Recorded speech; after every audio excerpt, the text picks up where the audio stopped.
Good morning, and for those of us joining online, this is the Infrastructure Committee. This morning, the committee will be receiving an oral briefing from the RAISE team on water, sustainable drainage and flood management. It will also receive some oral evidence from the Department of Infrastructure on the Water, Sustainable Drainage and Flood Management Bill, and it will consider 1 SR and 3 SLs to the Assembly proceedings and 2 SL1s that are not subject to Assembly proceedings. Anyone in the public gallery can use mobile devices through Wi-Fi, but all devices should be muted, and obviously you cannot take recordings or photographs. To start this morning, I want to just mention the chair of committee, who again may be watching this morning from wherever she is. Deborah has served this committee very faithfully. Again, I want to put on record that I'm just technically keeping the chair warm for her, and look forward to her coming back. And I think we as a committee would want to wish Deborah all the very best, and hope she's staying well. If members are content, we'll just move through the agenda. Are there any apologies that people wish to note? I just want to state that Keith is... Yeah. So Keith has been pulled into another meeting and won't make the meeting this morning, but we don't seem to have any other apologies. I'll move on to declarations of interest. Members are obviously reminded to declare any interest that they have. Does any member have any interest they want to declare? Okay. Which takes us seamlessly to chairperson's business. I don't have any chairperson's business this morning, and therefore we'll move to draft minutes. And at page 7 of the pack are the minutes of proceedings from the meeting on the 10th of September 2025. I just want to seek agreement that members are content that the minutes are a true and accurate reflection of the meeting on the 10th of September. 10th, Chair. Okay. Well, I will then sign the minutes.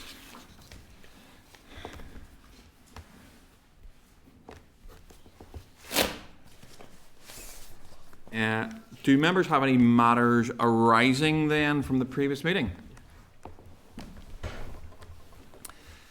Nope. If only every committee functioned as expeditiously as this one. Correspondence is at page 21. And there are a number of items there which I'll just take you through. 6.2 is a final cost of the PwC review into the accounts of Northern Ireland Water. Just want members to note that the information is considered commercially sensitive and obviously shouldn't be quoted in a public session or shared. Are members content to note that? Sure. Okay. Number 6.3 is an update on the night mover service provided by TransLink. Just a suggested action is to write to the Minister requesting that the committee be updated. Any progress made on this? Are members content? Yes. Item 6.4 is an update on further consultation regarding the pedestrianisation of Hill Street. I assume that's Hill Street in Belfast, maybe not Hill Street Blues. The suggestion is to note, are members content? Yes. 6.5 is the experimental traffic control scheme introduced under Article 5 of the 97 order that will replace the existing traffic regulation order. The suggestion is to note, are members agreed? Yes.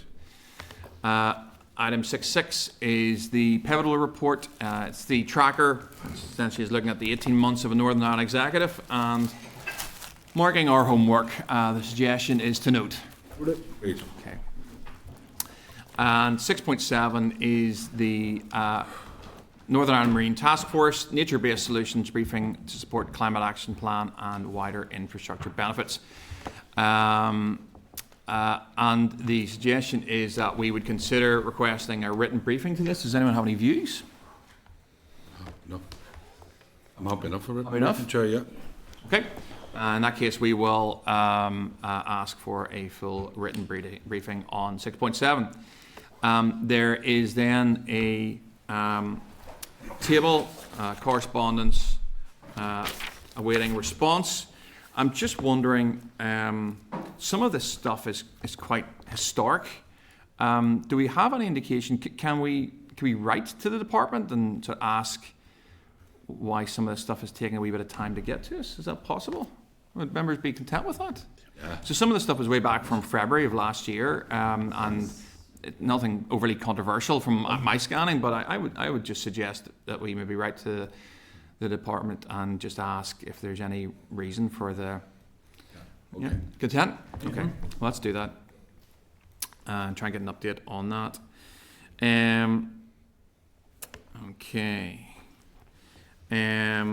That takes us on to, I think, item 7, which is the raise briefing. The raise briefing is at page 74, and at page 104 is the, at page 74 is the bill paper, at page 104 is the stakeholder list, and we'd like to welcome Desmond McKibbin from RAISE, covering infrastructure. And Des, I would want to invite you to make a brief opening statement of up to 5 minutes, and then, as I'm sure you're more than aware, you'll probably have a few questions after that. Okay, no problem. Thank you, Chair. Good morning, members. So I'm here to provide a brief overview of the paper that I provided on the Water Sustainable Drainage and Flood Management Bill that passed second stage yesterday. Excuse me.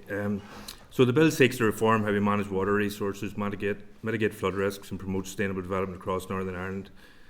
The bill paper provides an overview of the main clauses and lessons from across the UK with similar legislation.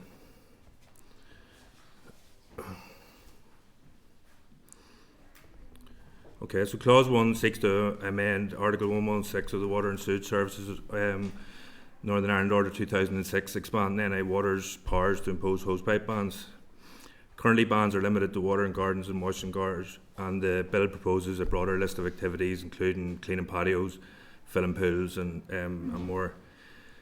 The changes will bring Northern Ireland in line with England and Wales, where temporary hose bans are used very commonly during droughts. In 2025 alone, there are over 8.5 million houses affected in GB. They're used far less frequently in Northern Ireland, with Northern Ireland Water only ever imposing one in 2008 during a period of prolonged drought. There are similar powers in Scotland, however the process is different there, than it requires approval from the Scottish Parliament. And in the Republic of Ireland, hosepipe bans are now increasingly used. One of the key differences that I observed in that jurisdiction is that there's a provision in the legislation for fixed penalty notices rather than criminal convictions, although the powers to prosecute there are very rarely used, as is the case in GB or Northern Ireland. In fact, I haven't found any records of anybody ever being prosecuted. As it's widely used as a threat or a way to educate people about the need to conserve water. I suppose an important aspect of the bill is it allows the Department for Infrastructure to amend the list of activities via secondary legislation.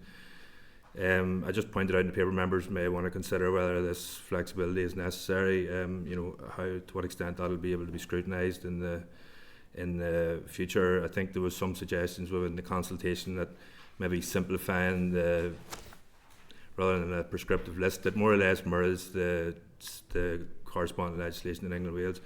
Maybe an alternative could be just drawing water using a hose pipe for recreation, irrigation, or external cleaning, something more simplified or broader to give NI Water the powers to respond quickly to need. The bill also updates notification requirements to include NI Water's website. So currently they have to advertise it in 2 newspapers, and that's retained. So they will still have to do it in 2 newspapers, but also their website. NI Water pointed out in the consultation that maybe would be more effective to look at using social media messaging as a way to capture people. But I'm sure they do that anyway, just to recognise it in the legislation might be something that the members might want to consider. Moving on now to clause 2. So the bill grant the Department for Infrastructure new powers to improve how we manage surface water through sustainable drainage systems, or SUDs as are known. Under clause 2, the Department will be able to make regulations that could eventually require SUDs in new developments. It'll set the standards for their design, construction and maintenance, and publish statutory guidance to support consistent delivery. The bill allows the Department to establish a SUDs approval body. This could be, this isn't defined, so this could be any water, a local authority, or a new entity entirely. I'll get on to that in a second, looking at how SUDs approval bodies operate elsewhere. And they would, ultimately, the SUDs approval body would oversee scheme approvals and ensure compliance with the guidance and regulations. So these powers obviously are enabling in nature, and so further detail will come through secondary legislation following consultation with stakeholders. A lot of the key issues that have to be sorted out, like asset ownership, long-term maintenance, and the structure of the approval body, will need to be addressed before mandatory use of SUDs are considered. I didn't go into it in a great deal of detail in the paper because I think there's going to be more papers coming forward during the committee scrutiny period, but just a brief summary of what SUDs are, in case anybody's not overly familiar. SUDs are basically designed to replicate the natural drainage, slowing down the runoff of water into the sewers. They're designed to mitigate flood risk, improve water quality, and enhance biodiversity. They're categorised into two main groups. They're either hard SUDs or soft SUDs. So the hard SUDs are more engineered features like permeable pavement or attenuation tanks, and there is provision in Northern Ireland for any water to adopt such SUDs under this. To adopt SUDs, there is provision for that already, but it's soft SUDs which there is no provision for, which this bill really is trying to encourage, which are natural appearing features like swales, green roofs, and wetlands around developments. I have a handout here if members are interested, but I've had just an issue with printing. It's very, very small, and my eyes aren't up to reading it, but it just gives you as an overview of what SUDs are, and I'm happy to circulate that, but alternatively I will put more detail in the forthcoming paper. It just shows how SUDs are, SUDs are obviously a number of different components. It's more of a philosophy and practice rather than one single thing, so it just shows you how the likes of swales and wetlands and stuff like that are integrated within different developments. There's a couple of case studies around that which I've incorporated in the paper. They're from the Construction Industry Research and Information Service. So just getting back to the bill then, the bill doesn't make SUDs mandatory, but it creates the framework for future regulation to make SUDs mandatory. It allows for the creation of the SUDs approval body, and that body would be responsible for granting and refusing approval for SUD schemes. So just experience from other jurisdictions in GB provides valuable insights into what the future may hold with regards to the SUDs approval body. So looking at England and Wales first, Schedule 3 of the Flood and Water Management Act 2010 was designed to make sustainable drainage mandatory for new developments in England and Wales. It wasn't until 2019 that Wales implemented Schedule 3, making SUDs mandatory for all developments over 100 metres squared. Each local authority became a SUDs approval body under that legislation.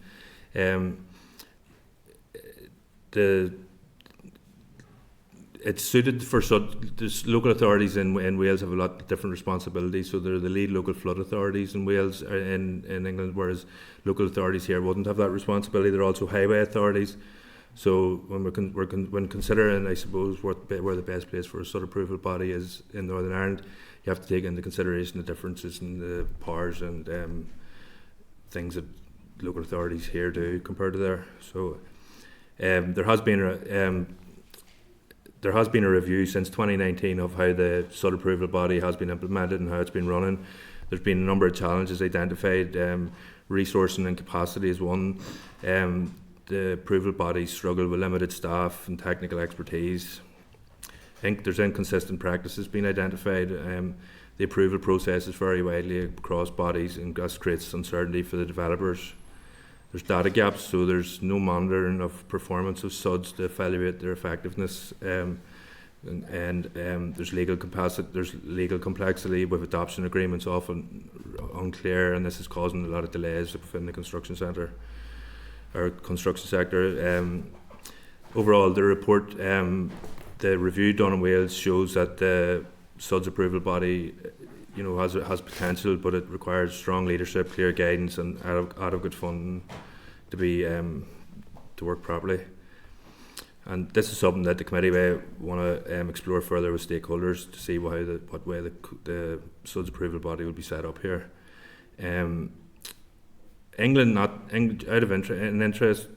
Interestingly, England opted not to implement Schedule 3. There's been talk of it over the years on a number of occasions. There's been reviews and commitments to implementing Schedule 3, but it's been put back.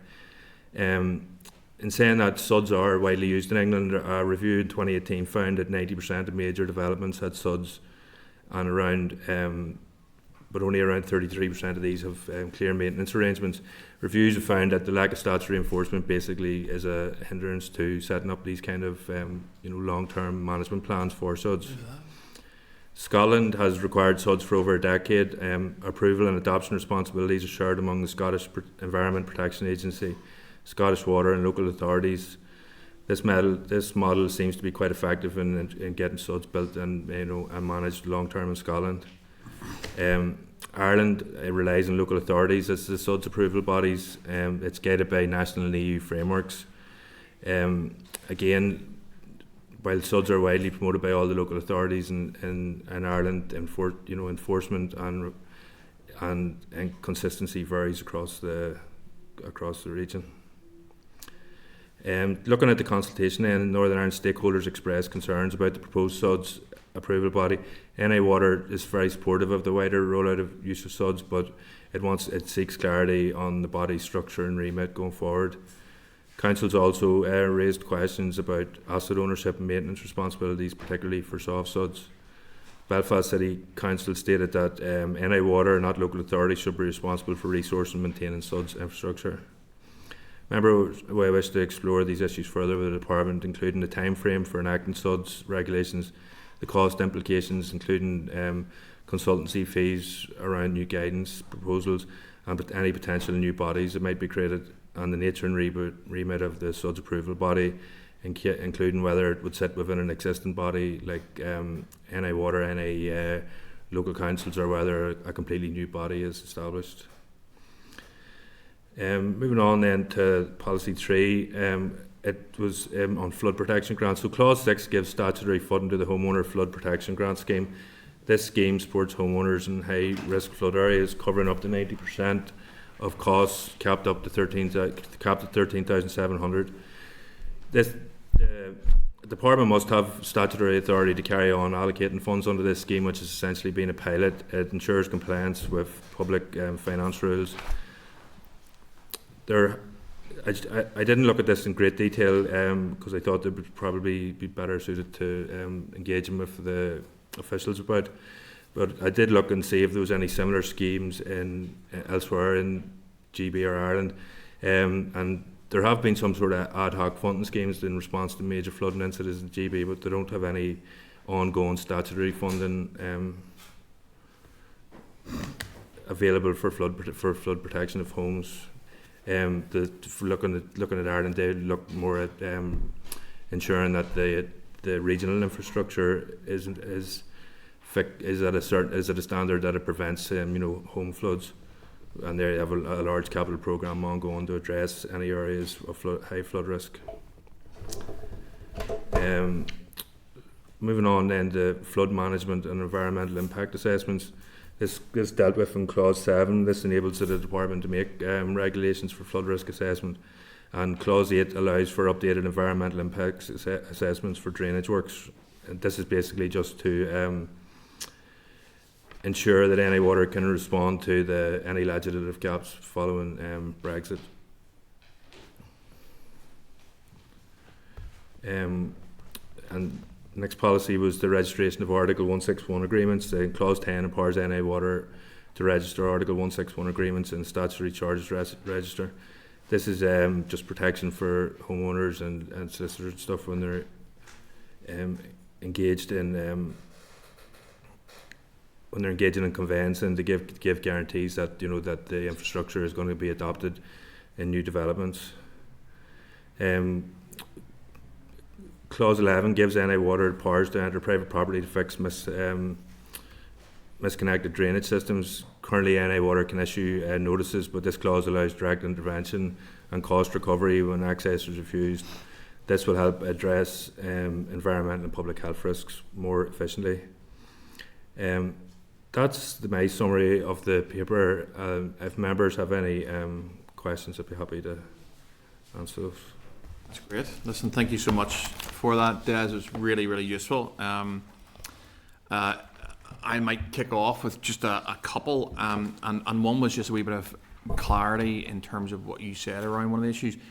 I think where it's SUDS, and I think you used a sort of phrase about no monitoring of effectiveness, and I was wondering, it was certainly I'm paraphrasing perhaps there, were you talking about, putting in a SUD and there's a lack of monitoring of how effective that SUD is in doing what it's supposed to, or were you talking about something slightly different? Yeah, that's exactly what it is. So there has been planning requirements for SUDs to be used even in Northern Ireland for the last over a decade or so, and Wales and England and stuff. And one of the things that has been observed when SUDs are included in development as part of the planning process, following that, there's no real monitoring or evaluation of how those SUDs are actually maintained. How if they're still working, if there's any damage to them, things like that. There's obviously a lot of them look maybe like you can see them because they're a landscape feature, but you can't really see what's going on under the ground. And there's to what degree water courses and stuff are monitored for pollution. Again, it's inconsistent, I think was what the word that they used in Wales. So I think that's going to be one of maybe the major functions of a SUDS approval body going forward, to set in regulation the expectations to monitor and evaluate the usefulness of the intervention going forward. Yeah, it was seeming extremely unusual for us to consider something that probably will become mandatory. My understanding is that this bill won't make it, but there'll be regs that will follow that could make SUDs mandatory in some developments. Yeah. And that we would head down that route without actually having analysed the effectiveness of something that we're about to make mandatory. If you know what I mean, you're about to say, following on from this, there could be regs that follow that says, in these situations, you have to have a SUD, but we're sort of saying to a degree, but we're not actually sure how good SUDs are or how they're monitored or how effective they are, but we're going to do this anyway if you follow. It's not a criticism of your evidence, but I'm sort of working it through. But that's the sort of route map we're maybe thinking about going down. No, sorry, Chair. I didn't mean to sort of suggest that SUDs don't work or they aren't effective. I think whenever a well-designed sustainable drainage plan for development is designed, they do work, and there is a lot of evidence to support this. And the likes of the construction industry research and information service, they provide a lot of evidence that I'm going to provide, and I'll show you, demonstrating in a forthcoming presentation or on paper and presentation. The issue is more with how once it gets past planning, so you might have the best designed sustainable drainage site or sustainably draining site, I feel like, anywhere, but it's how that's maintained afterwards. So it's post going in, the issue is really then who's maintaining it, how well exactly. is it maintained. It's the issue around, like in Scotland, I suppose, and there's a bit of a mix in ownership because it has been established in Scotland for a longer period of time than anywhere else. We can look at that and see, well, if it's within the sort of the property, the person who owns the property is responsible for maintaining their SUDs. If it's on the road, it's the local authority, and if it's if it's the communal areas within a development. But it's all those kind of things that need to be, I suppose, are going to come out in the consultation about the SUDS approval body going forward. These are going to be the responsibilities perhaps of the SUDS approval body. Okay. Yeah, that's incredibly useful and clarify what I was thinking. I just have one more question. I had a couple, but I'm not going to go through them all because I want to give members a chance to ask some questions as well. It's just part of the research paper, and I don't have the page. It might be 94. It starts off on the same issue.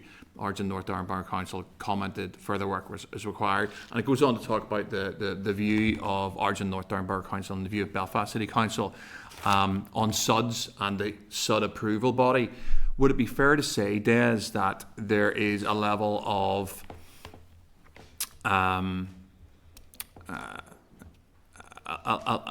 would it be fair to say that the councils who may end up having to monitor this, if we went with the English model, and you cited why the English model, for example, works quite well because they have different powers and responsibilities and our councils over here, that actually the councils are fairly keen to get clarity around this SUDS approval body, who owns it, how's it resourced, etc. Would that be fair to say? Yeah, I think that was the suggested, if not, made 100% clear by both NI Water and the local councils. I think this might be something that the committee might want to discuss further with these stakeholders during the consultation stage. Obviously, this bill is only given the enabling powers to move ahead and draw up regulations, and I guess we'll have to be this. A lot of this will come out of consultation stage, but NI Water sort of suggested, in particular, that it was premature to bring legislation before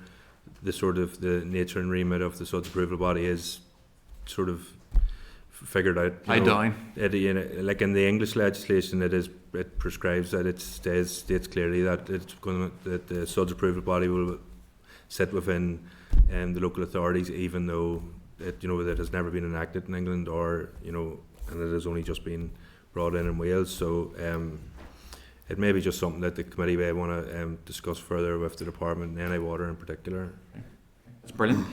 Thanks very much, Deputy Chair. Chair, thank you very much, Des. Again, thank you for this. Always really useful. Appreciate the detail you've got into here. Just a couple of points in clause 3 around the grants. When you were looking at elsewhere, and this was discussed yesterday during the debate, I think there are some members that would like to see it potentially look to be extended towards commercial premises as well, particularly where you have live-in businesses, town centres, for example, where you might have a house upstairs and a business downstairs, and there's ambiguity about where they claim from.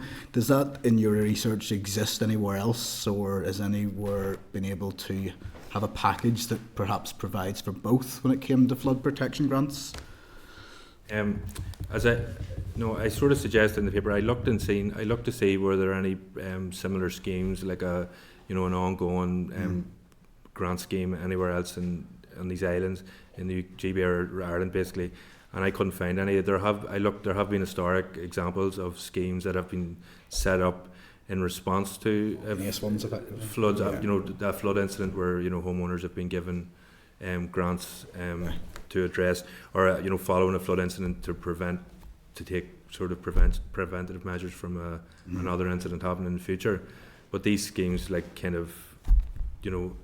operate sporadically all over the regions that are affected, and over the years they're not always up and going. They're not always ready to be applied for.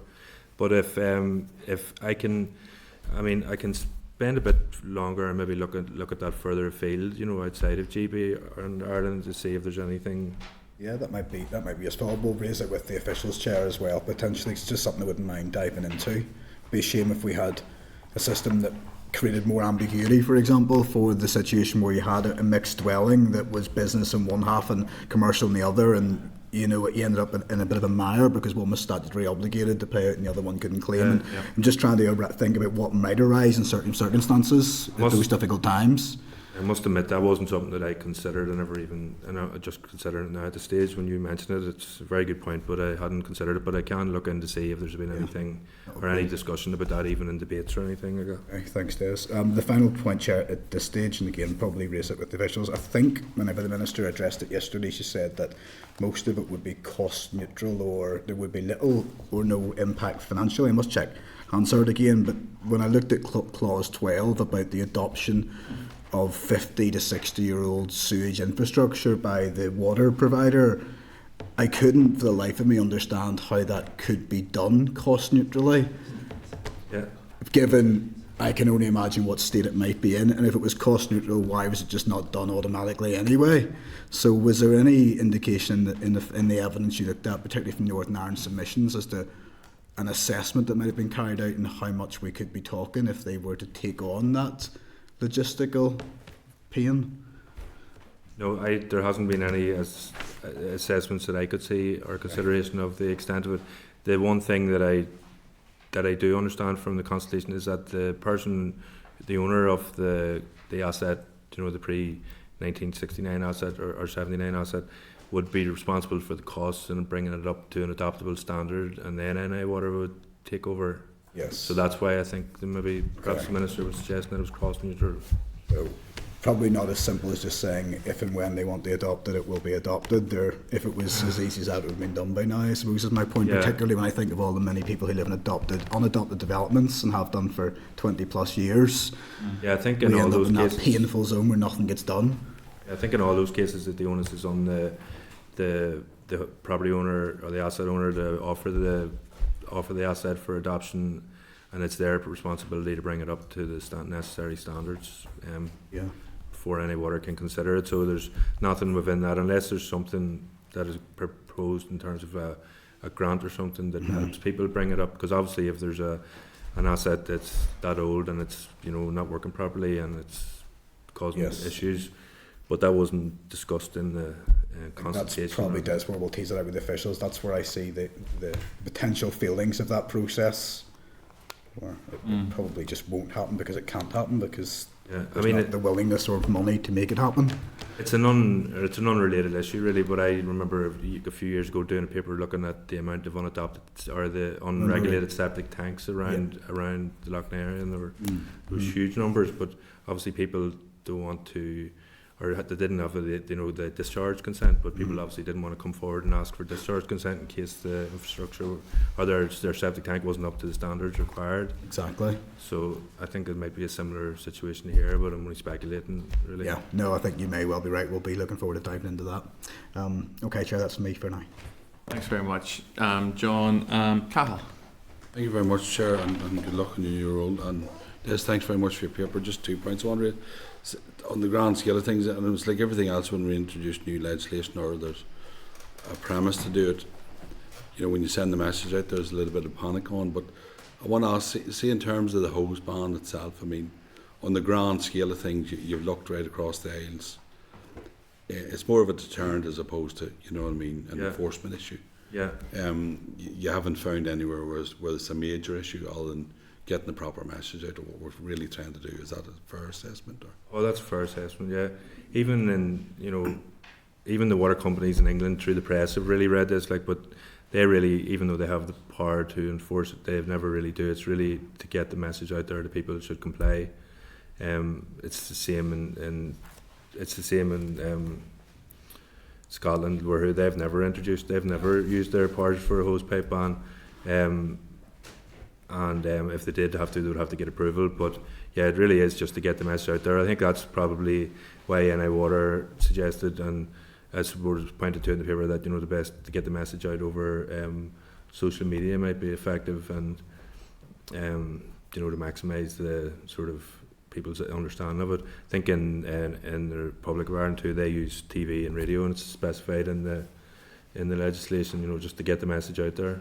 No, it's just, I know myself, when there's new legislation, people just pick up the headlines and then there's a slight, and it's just getting that clear message. There's a lot of newspaper articles in the summertime, this is how much you could be fined and all, and obviously that does send a certain amount of resentment. I think the last time NI Water brought out a hosepipe ban, 2018, I think, not 2008, which I might have said earlier, there was they had basically overstepped the mark and banned a number of uses that they weren't actually. And this legislation is really only bringing it up so those other issues are covered. And it's a job, no, 100%. I just want to tease that out because I can imagine some of the commentary out there when we introduce this or go forward with. The other point, obviously, is the SUD stuff, and clearly the where we like it or not, local authority. We've area plans coming with all these things, and clearly when planning service is given, plan permission at local level, we need to have a joint approach. And I mean, this is the part thing. Probably for us, and we go into committee stage now, my question is, and you've mentioned the models there, is there a model out there we could investigate as part of our what do you call it, scrutiny process that would give us a good sense of where we need to go in terms of the SUDS body, or is that you mentioned the Welsh model, there's a reasonable model. Is there something out there we can concentrate on so that we tie up all the relevant partners? I know you mentioned NAW, but I see council, local authority having a big, because there's the flood, the PPS 15 flood identification policy, and all those things. They need to be married up together if we're serious with what the intent of this bill is. So just in terms of a model out there we can look at. I suppose in the paper, the reason I looked specifically at the Welsh model was because there has been a review. It was recently brought in via Schedule 9 of the Flood Water Management Act, and it gives sort of even though it's completely different, I suppose,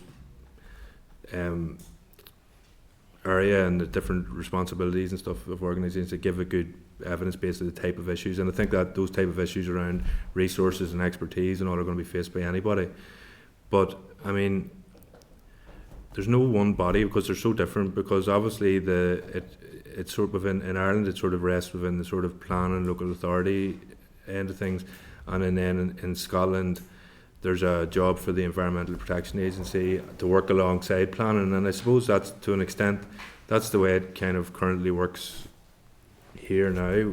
I think there's the joint working between the Water Authority, the Planning Authority and the Environmental Authority working together in Scotland seems to work effectively. And if there's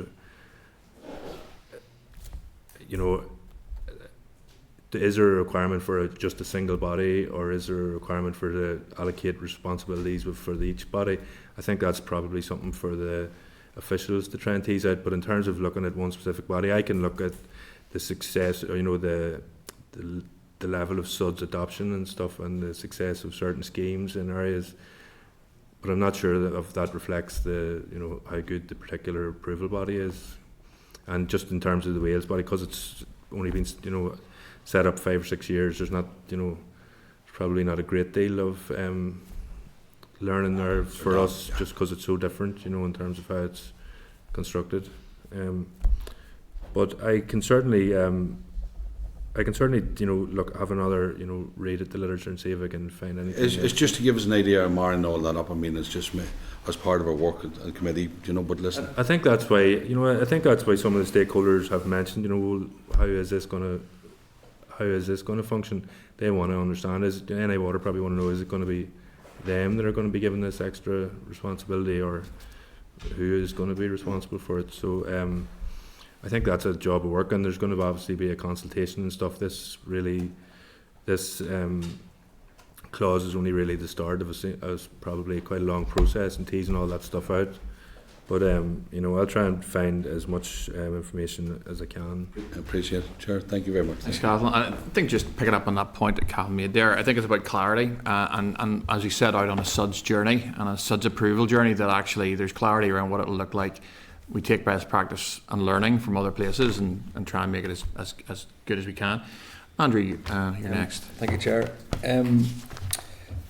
Just going back quickly to the hose pipe ban, because it's been very soft touch, I'm just wondering, is that shown to work, I suppose, from the across the water, and is there any data to suggest that the 2018 ban that was over here was effective in because obviously it's the worry about water supply, and being in the mornings you can see it whenever you go up and you see the reservoirs all low. I mean, do they work the soft touch? Is that enough? From what I can gather from the water companies in England and stuff like that, they seem to be of the opinion that it does work. There are some attitudinal surveys which I probably should have included in the paper but didn't. There have been attitudinal surveys to show that people do tend to comply with, a large percentage of people do tend to comply with a hose pipe ban when it comes in. But that's really the only kind of thing, you know, individual water authorities, or there hasn't been any official public sort of consideration of whether or not they work.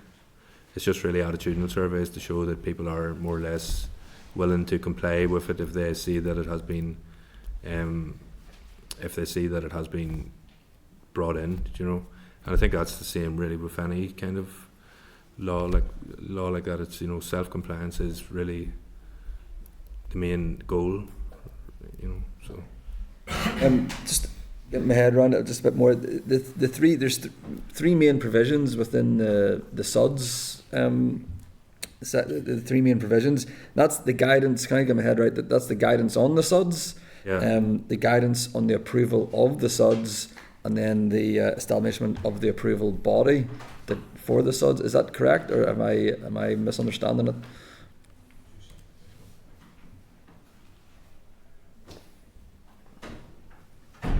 I just want to make that clear in my own head. Just well, the guidance on the SUDS approval body, and then it's, you know, the third main policy aim around SUDS would be adoption. You know, Okay. so but those are obviously issues around with which the SUDS approval body would be dealing with. And is it the adoption then that would make it? It's alluded to there being slightly controversial, and then the sort of, I get the point that the chair was making there about the how useful they are, but I think they are useful, but it's the difficulty is actually whenever they're put in and the adoption of them. Is that fair to say that the most controversial aspect of it? I think there's concern around nature-based SUDs in particular, because they're not widely probably known. There's issues around obviously the fact that they take up quite a bit of space in the development, so developers may be reluctant because they mightn't be able to build as many houses on it, and there's issues around obviously we look at that. You know, Well, if you build a lot of green space, you know, obviously there's issues around maintenance, and adoption hasn't been an option up until now. So obviously that's going to be one of the issues that's going to be sorted out going forward. But I think once it's all set out in regulation, I think then that'll, you know, clear a lot of the controversy up. But it isn't there yet, so people are probably fearing the unknown more than anything. Well, we'll not delve too much into it, but certainly about the flood protection and the possibility of a business flood protection grant. Yeah. I think those things are. Thank you for highlighting those. Are important to iron out. I think, just going back to that, so I think I heard the minister yesterday saying that she was bringing forward a consultation on nature-based SUDs in the coming weeks, wasn't it? So I think it'll be interesting if that comes out before the end of the committee scrutiny of this bill. I'll certainly, as soon as that is published, I'll get onto it and come back with any kind of things I learned from that to the committee immediately. Thank you, Chair. Al, do you want to come back in on something? Just on that very point, Chair, and that's why I raised it important to have the conversation with councils. Councils give the authority for the developments, and we've argued for years there's different policies there for green space and everything else, and that's why we need a proper discussion. There's no point in saying we'll allow 20 houses or 10 houses or 15, or whether it's general need or not, that's another matter. But we need to have a broader discussion if we're serious about what we're going to introduce, you know what I mean? So let's get the balance right and all that. I'm not judging it, I'm only saying let's have the proper conversation, because council, local authority play a big part in this here, you know. Okay, thank you, Andrew. Nicola. Thank you, Chair, and thank you, Des, for your paper. That's actually really useful information, and especially the explanation there of what SUDs are, because I'm very new to this here, and it's just very helpful.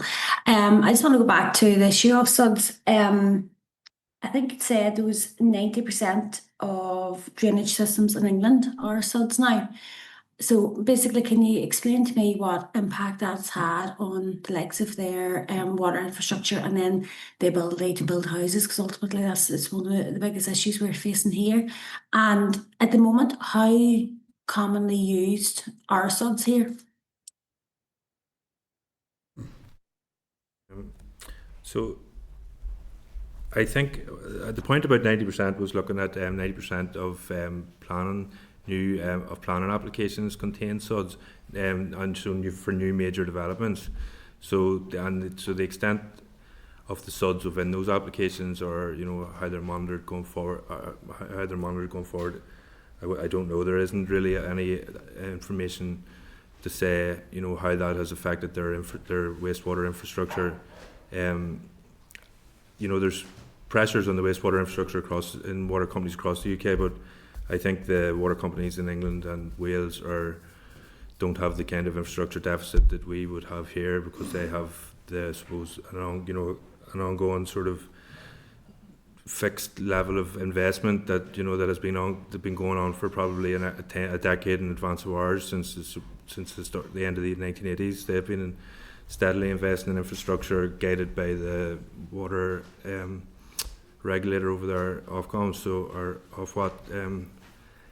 But the extent to which suds are effective in terms of reducing pollution or protecting the sewer network is something that in England or any of the other jurisdictions is something that it didn't look directly at. But I am doing a paper in the next couple of weeks that's going to look at the effectiveness of suds and the cost benefits of suds and things like that. So while this paper sort of looked at the clauses within the bill, I'm going to dig deeper into that and provide more of an analysis of suds in the coming weeks for members, if that would be satisfactory.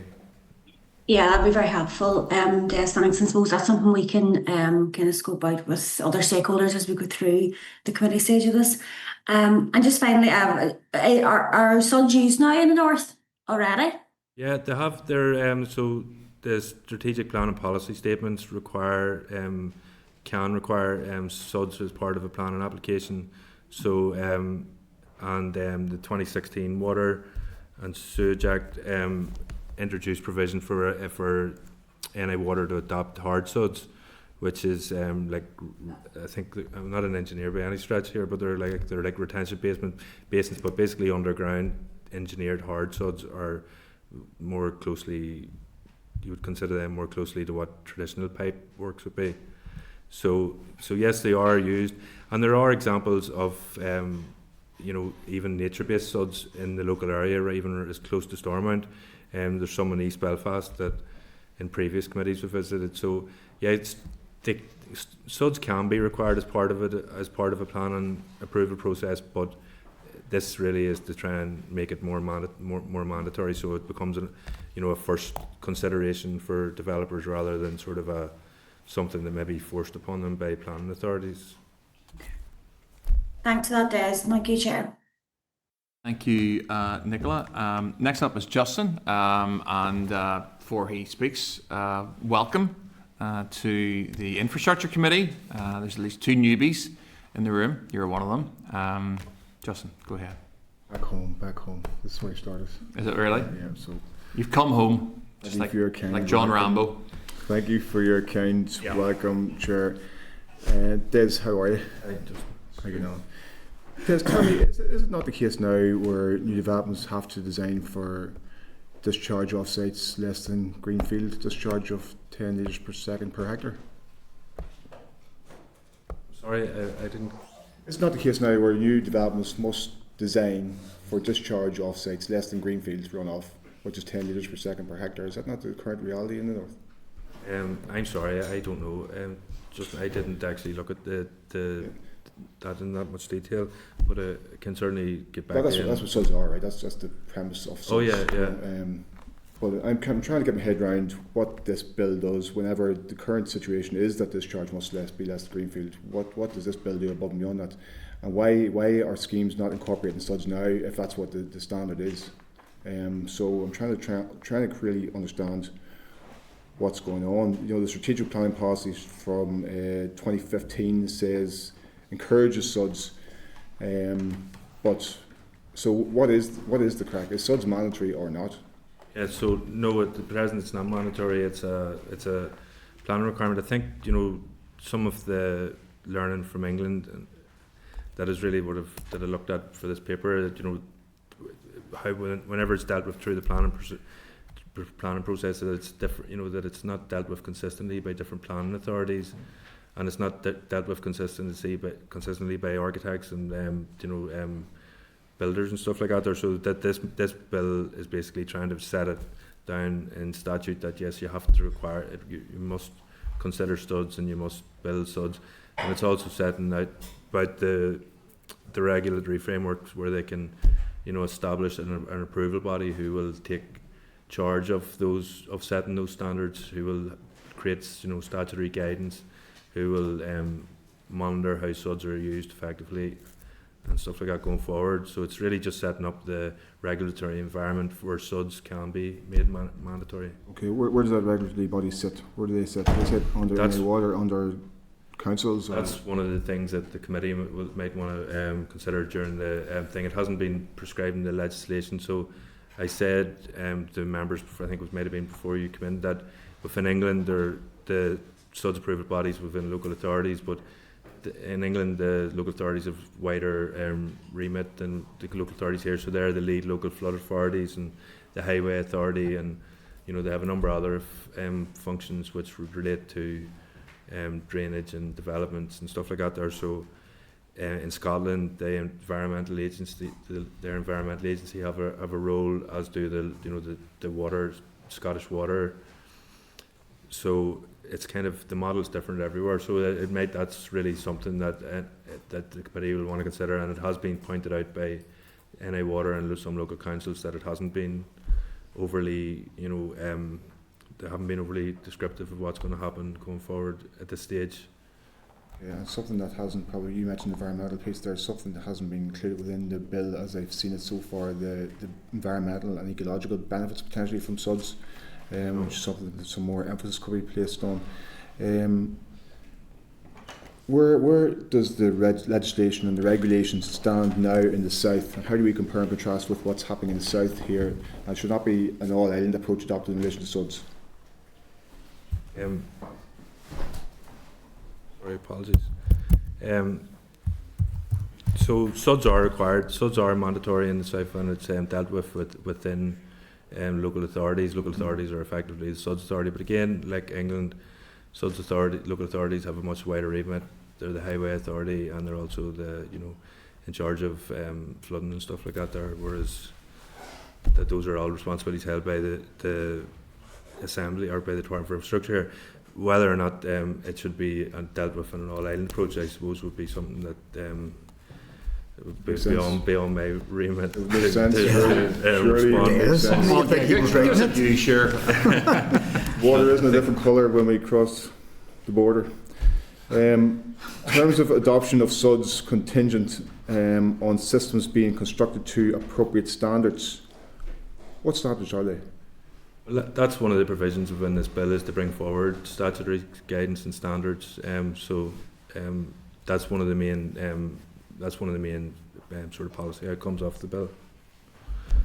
And we don't have statutory standards at present, but I think we do use. They are based on the net regs now standards and the suds manual. Any suds that are built here now follow those, but they're non-statutory standards. Yes, thank you very much. Thanks, Chair. Thank you very much, Daniel. And Stephen? Thank you, Chair, and welcome to your new post. Thank you, Des, as well, for your research paper, which has been useful. It was useful for yesterday, and will be useful going forward as well. Just a couple of quick points in terms of the consultation. You talked about Large, North Down, and Belfast. Obviously mentioned. Did the other remaining councils take part in the consultation, and was there any other variation within that? Did you find out? Yeah, it's just something I've mentioned even yesterday in the debate. We've obviously 11 different councils, and we've often 11 different ways of working, and I suppose it'd be just interesting to see. That's very true. I'll just the different approaches. Yeah, there was a number of different councils took place in the constant. Certainly, by no means all of them take place, but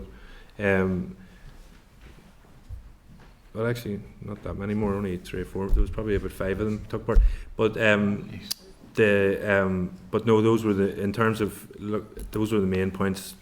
None of them really responded to about the formation of the SUDS approval body, other than to say that they were broadly supportive of SUDS in general. Yeah, there could be 11 different stages of how well resourced they are as well to to potentially manage any approval body or or otherwise. I think that's one of the challenges. You know, a relatively small country, but yet there can be 11 different ways of working. Yeah. And the local development plans, there's often, you know, different stages as well for the councils. Just the other point was, through your research, was there any evidence of significant costs being put on to, you know, obviously the price of homes for buyers through the SUDs, from your experience around the UK or Republic? No, there's no. You can't. There was nothing that I seen that could be directly attributed to SUDs. Obviously, the price of property fluctuates so Yeah. much around, even around Belfast. Never mind the whole country and the UK. The Ulster Architectural. Sorry, I'll just get their name right for the Royal record. Society The of Royal Society of Ulster Architects did comment that, Yeah. you know, that this could be an issue, that it, you know, that they could add extra cost onto development, and therefore that's going to be passed on to Yeah. things. But I think when no members of the construction industry responded to the consultation, but I did include a recommendation in the stakeholder list for the committee maybe to speak with the construction Yes, I've seen employers that, yeah. federation. Just We've raised that before about the developer contributions, you know, could ultimately maybe bypass developers and go on to, you know, the public and their property, which is something they I mean, can keep an eye on. just in terms of so there is some evidence there, and again I'll cover that in more detail in the more technical SUDS paper that I do in the coming weeks. There is some evidence that introducing SUDS onto a site can, you know, and it can reduce the costs of the overall sewer, you know, construction needs to take place. So in some cases it might actually reduce the cost, but then is there extra burden in terms of, you know, consultancy and planning and all those other issues? I mean, I'm not involved in any way in that kind of industry, and those might be some questions that, you know, probably the likes of the Construction Industry Federation would be able to, or the architects, the Ulster architects who are involved, you know, in the design stage would be able to comment on. Sure. Okay, thanks, Des. Thanks, Chair.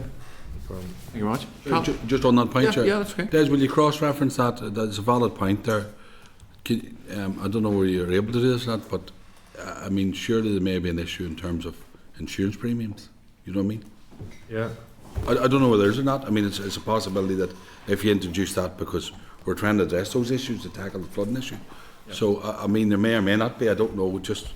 I don't know, like, cause just, do you mean in terms of, like, if there's a green space? If there's a scheme, if there's a scheme there to address the flooding issue. Because, I mean, if it's a flooding issue, you have to look at how we pay for it, you know, but so up front you introduce measures, you know, certainly house insurance premiums and different things like that. Is there, I don't know whether there is or not. I think in terms of SUDS development, it's largely seen as a preventative measure. So when you're taking a former green site and you're adding hard concrete to it, then you're obviously going to create runoff where they might not have existed previously. So you know, you're trying to slow it down or make it stay closer to what it was before the houses were built on it, or the whatever kind of. 100%. And the other point is in terms of you have to get in house insurance protection, right? Yeah. So the whole idea of it. So if we introduce a measure to try and prevent as best or address it or mitigate it, I don't know whether that's an issue or not. I never thought of it. It's only come up there when you mentioned it. Okay. It may be irrelevant, you know. I'll see if I can find anything about that. Yeah. Just, sure. Yes, look, firstly, thanks very much for coming. I had one final question for you, which just came out in your answer just to Stephen there, and it was about the amount of councils who responded to the consultation. Did you say you just thought 5 councils out of the 11 responded? I just have the list of the consultation responses that were provided by the department. Yeah.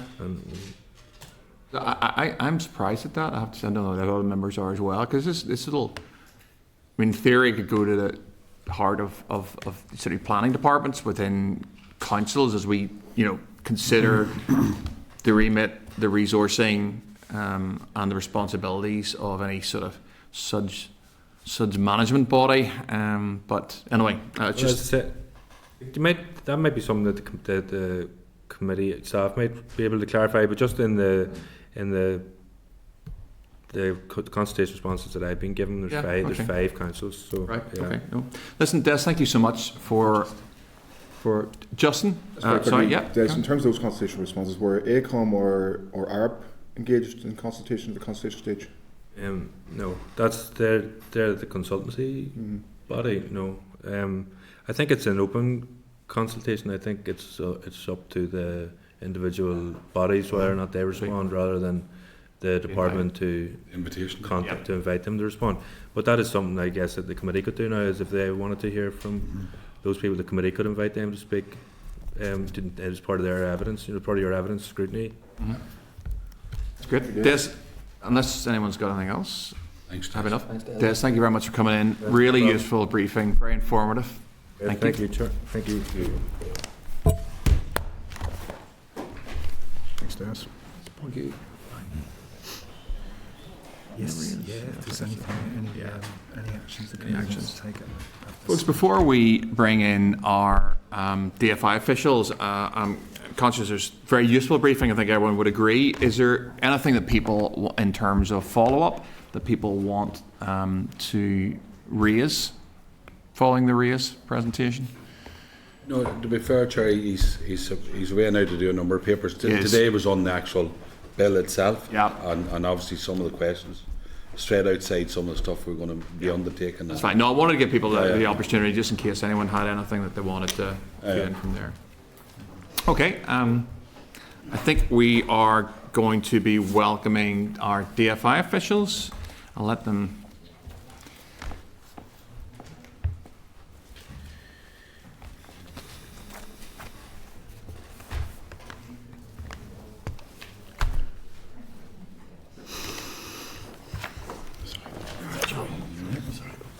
No, don't worry.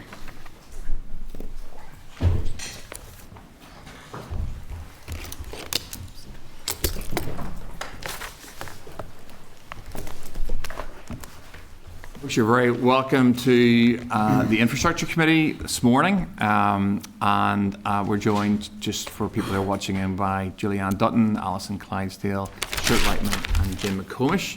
And I'm going to invite you to make an opening statement of up to 15 minutes, and then I'm sure committee members will probably have some questions for you.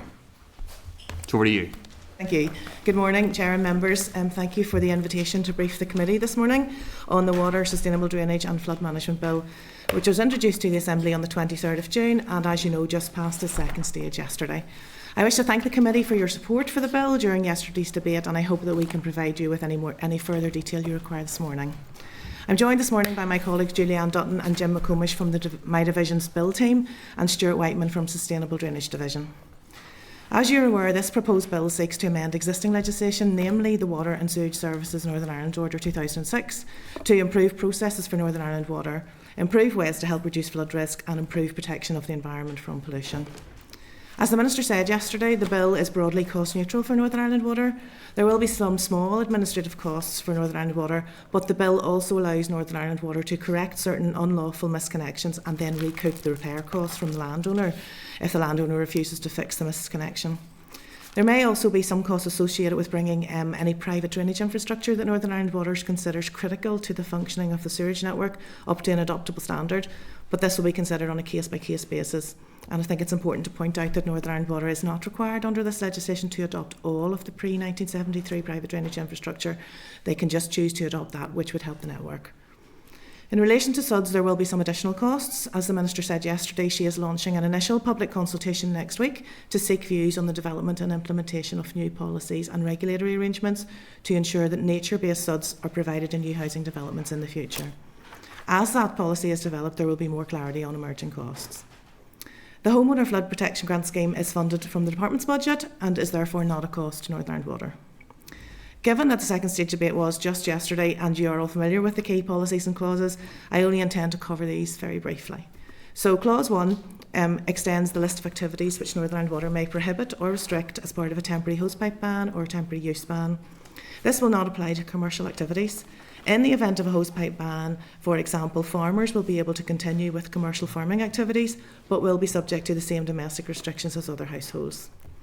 Clause 2 then gives the Department the power to make future regulations on the design, approval and maintenance of sustainable drainage systems to make SUDS the preferred means of dealing with surface water.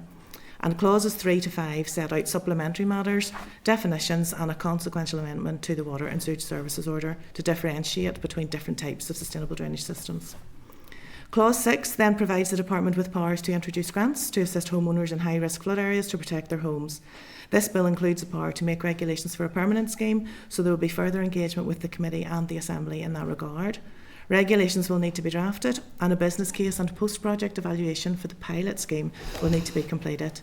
The draft regulations and eligibility criteria will also be subject to a consultation after the enabling powers contained in this bill become operational. Clauses 7 and 8 allow the Department powers to make new regulations to ensure that 2 specific sets of regulations which were made using EU legislation can keep pace with any future developments after leaving the EU. These are the Drainage Environmental Impact Assessment Regulations 2017 and the Floods Directive Regulations. In both cases, these regulations will be subject to affirmative resolution by the Assembly, and indeed Clause 9 places limits on the scope of any such proposed regulations. Clause 10 will provide Northern Ireland Water with the power to register Article 161 adoption agreements and the associated bonds in the Statutory Charges Register. This clause also provides for the removal of the Article 161 agreements from the register once the sewers have been adopted. Clause 11 then will provide Northern Ireland Water with the power to enter premises to fix drainage miscommunications and recover the costs from the landowners. Miscommunications or misconnections is the same thing, tend to occur where a foul sewer is incorrectly connected to a stormwater sewer or vice versa. And it can often happen, for example, when a washing machine is installed in a garage or there's an extension built, something like that. This type of misconnection does cause pollution in watercourses. Clause 10 will allow Northern Ireland Water to adopt and maintain sections of privately owned drainage infrastructure constructed prior to the 1st of October 1973, where it benefits the operation of Northern Ireland Water's network. This will help ensure that any failing private infrastructure would no longer cause flooding, damage to the environment or harm biodiversity. Clause 13 allows the Department to make provision by order for the purposes of the Act, and Clause 14 sets out various definitions. Clause 15 then sets out just the timescales. So clauses 13 to 16 will come into operation on the day after Royal Assent, whereas the other clauses, which is the majority of the bill, will actually require a commencement order then to come into operation once Royal Assent has been achieved. So I hope that's helpful, and we're happy to address any questions committee members may have. Great. Thank you very much, Alison, and thank you for joining us at the committee. I'm sure there'll be a range of questions that members will have. If it's okay, I'm going to start off. And it's just around the, if I go to clause 6 and the flood protection grants scheme, I think the cost of that was about 300,000 last year. Have you got projections as to what the likely cost will be, say, in the next 5 to 10 years as the department looked at that? I wouldn't have projections that far out. Okay. You know, we would only have sight of budgets for a shorter period of time for that. That's actually administered by our river scheme. So all I have is the costs really to date. Yep. Which I think Minister covered yesterday. I think it's the flood homeowner the homeowner flood protection grant scheme was 300,000. I think is the figure we have. I'm just wondering. As of May this year, 2025, 165 homes have been provided with the grant. Yep. And the total cost of those capital works for those 165 homes, which is during the life of the existing scheme, was about 1.2 million, right. Just over 1.2 million. Okay. So then in addition, that's the capital cost. To the cost for consultants and the support provided was another 188k, which so it takes up to about 1.48 million, about 1.5 million. So the average grant paid to householders is just under 8,000, 7,842. Do you consider that might rise or not? Or the average number of applications per year has been about 20 homes per year. Okay. It's a demand-led scheme, so it depends on how many people apply to it. Yes, that's fine. Can I ask you about just clause 12? I'm looking at the EFM here, and I'll just quote from it the final sentence. The sewage undertaker will not be required to adopt all pre-1973 private drainage infrastructure, but only that which Northern Ireland Water considers to be critical to the functioning of its sewer network. It's that phrase there, Northern Ireland Water considers to be critical to the functioning of its sewer network. how will that be determined? How will it be determined what is critical to the functioning of this sewerage network? Well, it will be determined on a case-by-case basis, really. Trying to think of an example. It's an operational matter, really, for Northern Ireland Water, but for example, if someone's garden was flooding and there was a piece of pipe that went through that garden that didn't belong to Northern Ireland Water, but fixing that piece of pipe and Northern Ireland Water adopting it would solve that problem, it would be that small piece of pipe perhaps that they might consider adopting and bringing it up to standard. It's that type of thing. Yeah, no, I get the concept of it. It's more about the benchmark of it. So again, the phrase that's used here is considers to be critical to the functioning of the sewer network. I suppose what I'm asking is, how will that be judged? See, I could have something going through my garden, a la the example you just gave me, but who will make the decision, and what objective criteria will be used to decide whether or not someone's going to come in and dig up my garden, take up my pipe? If you know what I mean. Yes, I do know what you mean. It will largely be operational matters for Northern Ireland Water. They will always seek to prevent internal flooding and other types of flooding. So it is just on a case-by-case basis. I don't know if anyone else has any other specific examples. I'm happy to come in and also just maybe say, as you know, Northern Ireland Water are a regulated utility, and they're set targets. And one of those targets, as Alison alluded to, is internal DG5 out of sewer flooding. They also have other targets to do with spills into the environment and the rivers and things. So they develop a scheme to address one of these things. It may well be that rather than building a new pipe or constructing a new pipe, it might be economically advantageous to actually use older infrastructure that's there. So it'll be done as nearly as part of when they're developing projects to address some of the objectives that the utility regulator has set out for them. Yeah, no, I do. I get that it's Northern Ireland Water. I suppose I'd reflect to you that it's in the EFM of the department's bill, and it's maybe something that we want to pick up on as a committee. I guess the point that I'm sort of making here is that phrase and whatever they are working in terms of the clause is, I mean, people will be wondering, what criteria need to be met for Northern Ireland Water to go in and do this, because it's giving a power to do it. And it's just that phrase, how will Northern Ireland Water consider what is critical to the functioning of a sewage network? Because if it's some amorphous term, you'd have people very legitimately saying, well, why are you coming in to dig up my garden? And Northern Ireland Water will say, well, we think it's critical. If I was a homeowner, I'd say, well, why is it critical? And how are you judging it's critical? I don't think it's critical. That's really the kind of tenor of my question. But look, how to park that there. In terms of, have you done any estimates around, again, it's the adoption by the sewage undertaker, have you done any estimating as to cost savings? Is there any analysis as to, if this clause was adopted, what the cost savings around it would be, or any expectations around that? We wouldn't have done that analysis because, as I said previously, they would all be individual and on a case-by-case basis, and each case would have to be assessed as an issue come up if they were deciding to adopt a section of private drainage infrastructure. Yeah, I don't doubt the good intentions behind Clause 12. It seems very reasonable that where we can improve sewage infrastructure, we do that for a whole range of reasons. I suppose it's just that we're being asked to consider a piece of legislation that will give quite wide-ranging powers. And I suppose my concern around this is, this committee should be asking, well, why? Why do you need these powers? What will they do? And what will the outcome of those powers be? And I don't know yet that I've got a really good, answer on that one in terms of what are the reasons for wanting these, and what will the benefits be when you have them.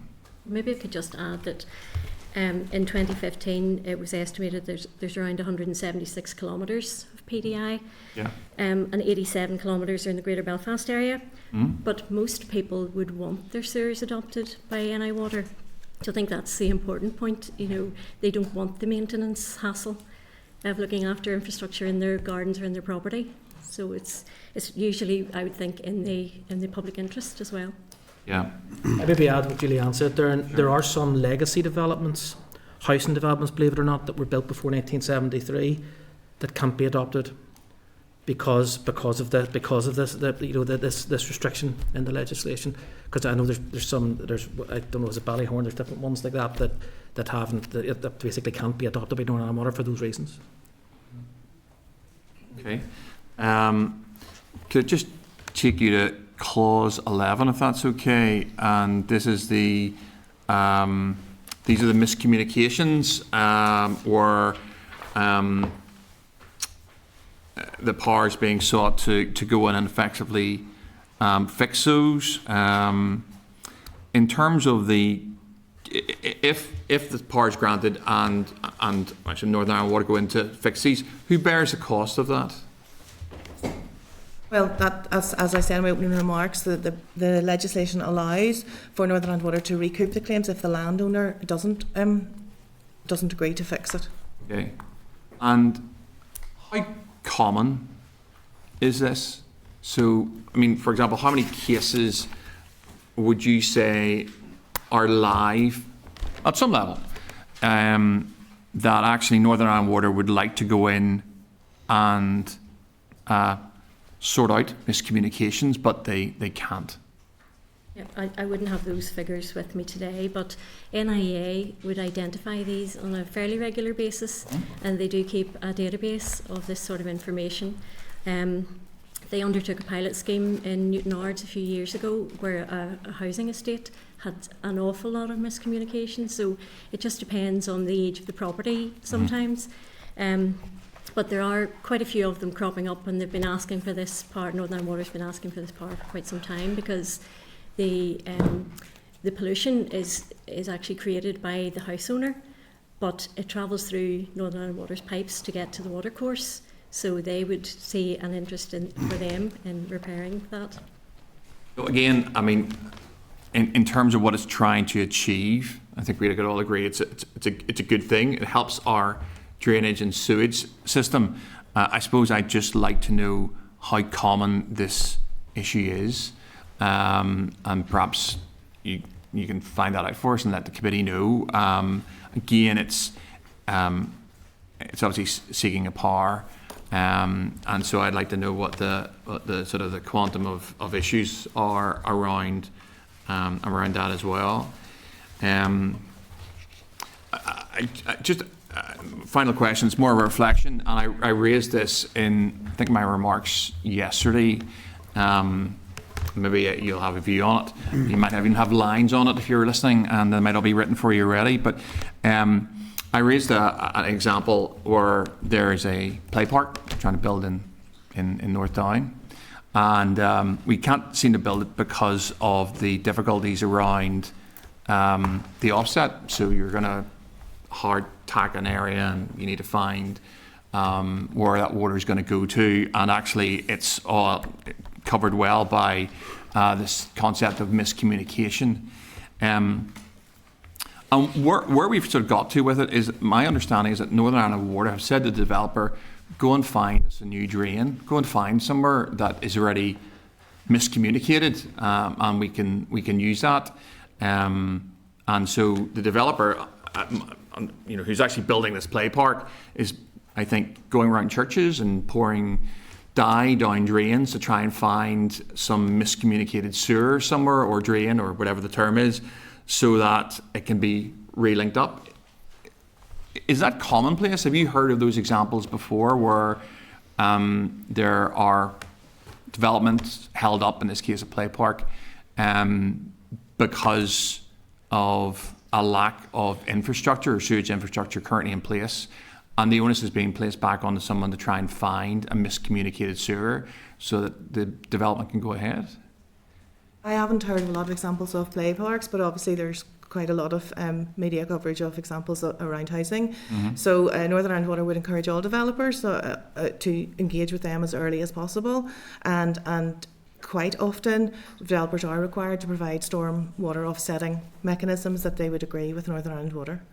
Okay.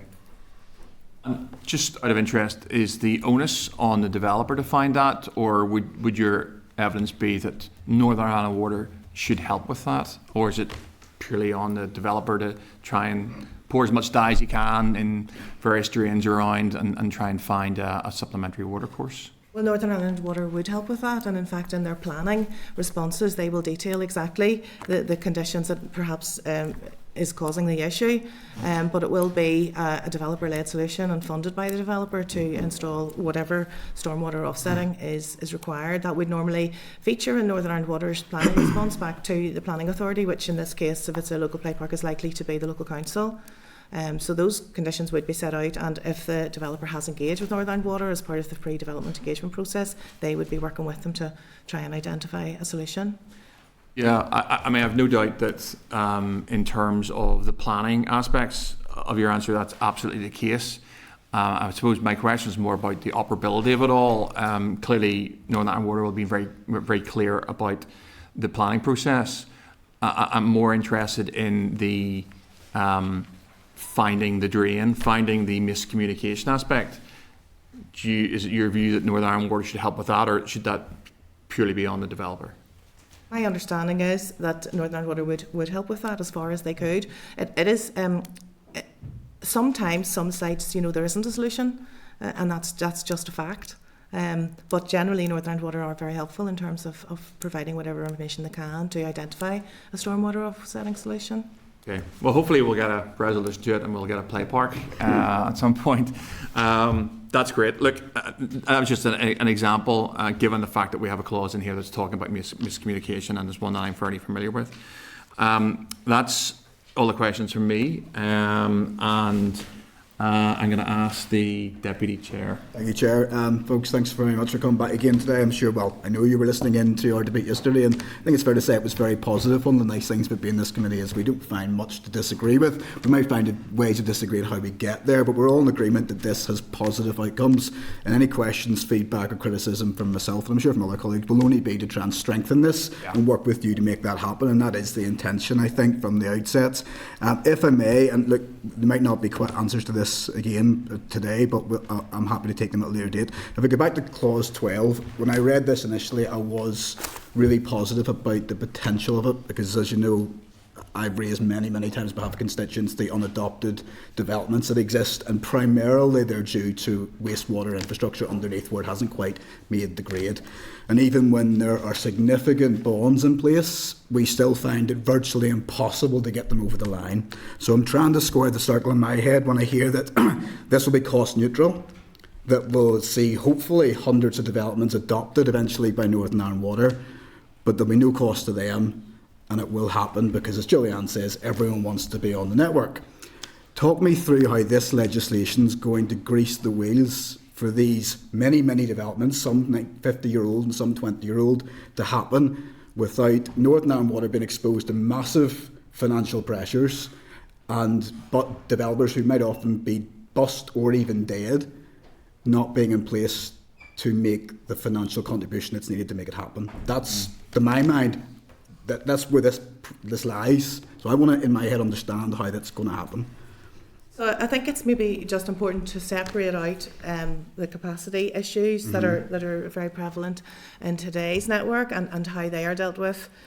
This is slightly different. So I think, as Stuart said, there have been occasions where Northern Ireland Water has come up with a solution to fix flooding, for example, and have discovered that there is a piece of private drainage infrastructure, a pipe, a valve, a tank, whatever it is, and they have been unable to adopt it because it was pre-1973 and there weren't any powers to do that. That meant, therefore, that instead of adopting that and providing the most efficient solution, they had to do a workaround, which was perhaps more expensive because there were no powers to adopt this specific piece of infrastructure. That may help in releasing some bigger developments, but generally the idea is that this is relatively small individual pieces of private drainage infrastructure, and so the cost is thought to be relatively low. It could be a case-by-case basis as well. It may be there may be a cost-sharing process agreed with the landowner. They may be, as Julie-Ann said, happy for Northern Ireland Water to take it on. It's not quite the same as the capacity issues. I don't know if you want to add anything to that, Julie-Ann. No, just really reiterate what Alison has said. Your developments that you've talked about, maybe 20 years old, wouldn't be caught under this clause. This is only pre-1973, so this won't go any way to help those particular issues. We don't know then in this case until we dig up that or come across this example how much it might cost to the water provider, as in Northern Ireland Water, until they start digging. And we don't know until that point whether it's critical to the network until they find it. So it may be deemed critical. They may use the powers. No one's there to pay for it because the poor person that finds it in their garden might be Brassic, for example, or might not have the assets to be able to do it. Northern Ireland Water, well, apparently it's a cost-neutral piece of legislation. So where does the money come from to make it happen? In those hundreds of examples that we've identified are out there, and Northern Ireland Water say there are hundreds across the country. That's what I'm trying to get my head around. Well, the private drainage infrastructure covered under Clause 12 is only they had identified in 2015 197 kilometres, I think it was. So it's quite a small amount of private drainage infrastructure that is out there, at least that they're aware of at this point in time. Okay. And they have a lot of really high-tech equipment nowadays that they can check, CCTVs and things like that. So they know the condition of the sewers without actually having to dig up in many cases. So 197 to me sounds a lot, but it's probably not a great deal. But it is 50-plus-year-old infrastructure. It is, yes. So they haven't, Northern Ireland Water then to the department in their engagements, so you haven't said we're concerned about X amount of kilometres of those 197 and we want to bring them in under this legislation, or is this in the eventuality that potentially something pops up?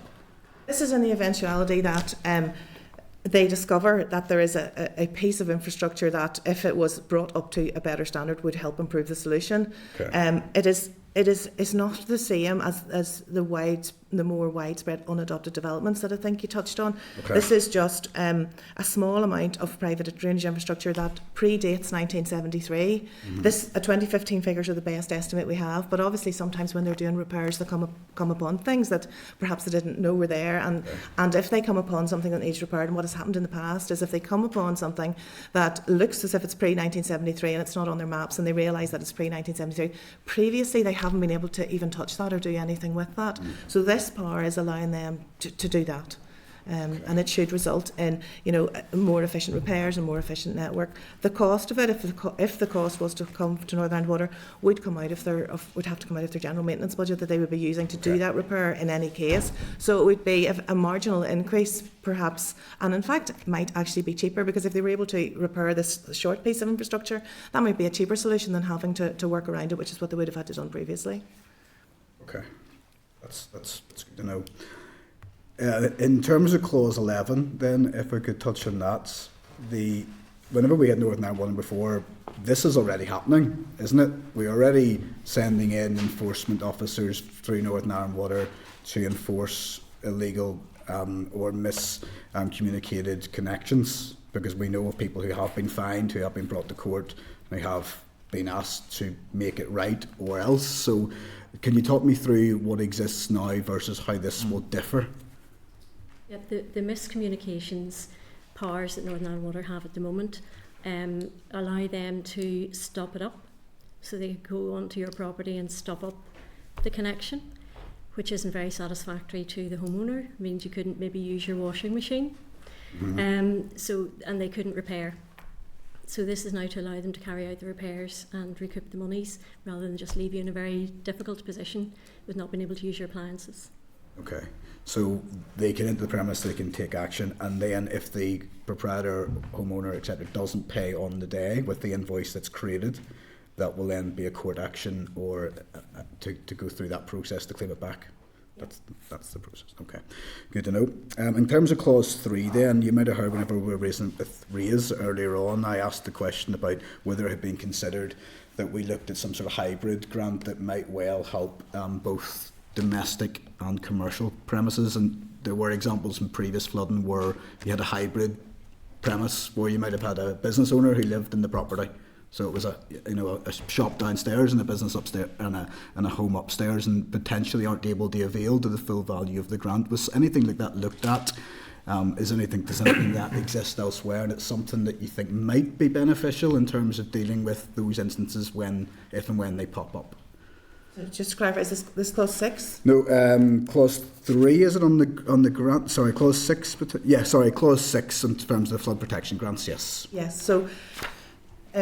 So the powers in this bill are to give us a legislative footing for a homeowner flood protection grant scheme. At the moment, it's a pilot scheme that's operating. Yes. So this will allow a permanent scheme to be put in place, but there will need to be further consultation on the eligibility criteria. The pilot scheme as it stands today is available to homeowners, private residential homeowners. So in that example that you've given to a business with a flat perhaps up above, then the business on the ground floor would not be able to avail of the pilot scheme at the moment.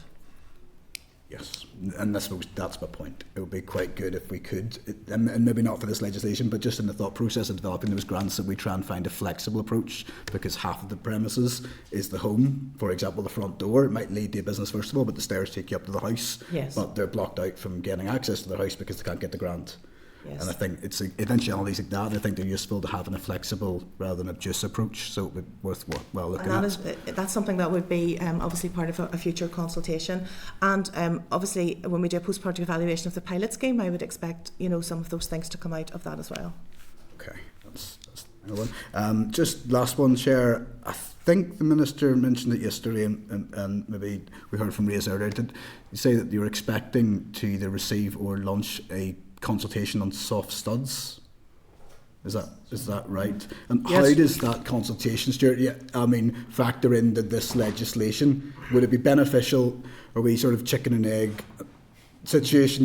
There's a consultation about to be released, and we're in the middle of a legislative scrutiny process. How is that going to be beneficial to what we're doing here? If that could be. Yes, as the Minister alluded to in the second stage debate yesterday, obviously this primary legislation gives us the enabling powers to set out really a framework by subordinate legislation, i.e. regulations in the future. But rather than waiting until this bill goes through the legislative scrutiny process and then starting to think about the detailed policy, we're doing it in tandem. Okay. So there's a policy consultation. I think you'll have received a copy of it this morning. Actually, it's due to be launched next week, and it's like an initial high-level public consultation on house SUDs and new developments, new housing developments, and it's about promoting nature-based solutions like swales and things. So this is really the first of probably several consultations trying to develop the detailed policy, getting into a lot of the issues that were raised by the research by Des earlier. SUDS approval body, who's best placed to do that? Maintenance, where's the money going to come for the SUDS approval? But all those questions that you grappled with earlier is the detail. This is the first. So we don't have the answers. That's why we're going out with a consultation and developing that with the industry. This is based, I think Andrew was at a conference in June 26th the department had, and I did a piece on the department's thought process on SUDS. And really, in terms of the document, it's really just building on that conference, which was very positive. We actually did a number of Mentimeter questions to the delegates, which included representatives from the construction industry, and the approach that they endorsed the approach that we're taking forward, which is to move towards trying to possibly mandate soft SUDs, i.e. we're calling it nature-based SUDs, like swales and things. SUDs have been a thing for many years. I think you alluded to it yesterday. This is new, but it's been the soft SUDs because of the maintenance. The elephant in the room is who's going to maintain these, who's going to fund the maintenance. So this is the issue we're trying to grapple with here. So we have two pieces of legislation, with the drainage order and with the 2006 water and sewage services order, which both restrict discharges into the river or receiving sewer. So there is the driver there for developers to put attenuation in to basically reduce the flows, but that's tended to be by big tanks in the ground or bigger sewers. So this is really about trying to open up and address why isn't soft SUDs happening. And there has been some very good examples which we point to in the document where developers have went out with their own risk and developed soft SUDs, but they tend to be end of pipe solutions, which tends to be you've got a pipe network and you've got a big pond at the back of the development. Yeah. And they're doing this in England and been doing it for years. The problem is it's not integrated into the development. You tend to have a big 12-foot fence around these things with light rings because there's a health and safety issue. We're trying to move away from that. We want to get to the stage where we don't have pipes, we don't have gullies even. You actually deal with SUDs at all levels throughout the development. So you have, property level, SUDs such as water butts, permeable paving. You have street level SUDs. Then that's integrated in development, and then you move to development level SUDs. You will have a pond at the end, but it's like a champagne fountain. Each level fills up, And it's only being a really heavy rainfall event that water should leave the site. And that's really what we're promoting. So it's called the Suds Management Train. So it's set out and there's a series of questions around that, but I'll just caution this is the first of a number of consultations that will be taken forward, and I'm more than happy to come back to the committee and talk about that will be useful, Stuart. It's going to be a key consultation, and we hope as many people as possible feed into that. The SUDS aspect of this legislation is key, and I think we all recognise the importance of it. We're not, just to be clear, we're not preempting anything. This is not in at all. tandem with what Not to be we're doing facetious, Chair, and it's not directed at you in any way, but I do hope that more than 5 of our 11 councils respond to this, given that only 5 of them responded to the original consultation, given how important this is for planning, for development, and for everything that goes with that. It does seem lamentable that only 5 of them could bother to even contribute to the process to date, but maybe... We've been responding, actually, just to maybe say, we've actually been responding to the local development plans, policies have been promoting SUDS, so we've actually been, they've tended to talk about hard SUDS, so we've actually been responding, recommending that we open it up broader, as well, to cover soft. Okay, well, thank you. We'll look forward to engaging as this moves through. Cheers. Thanks, Chair.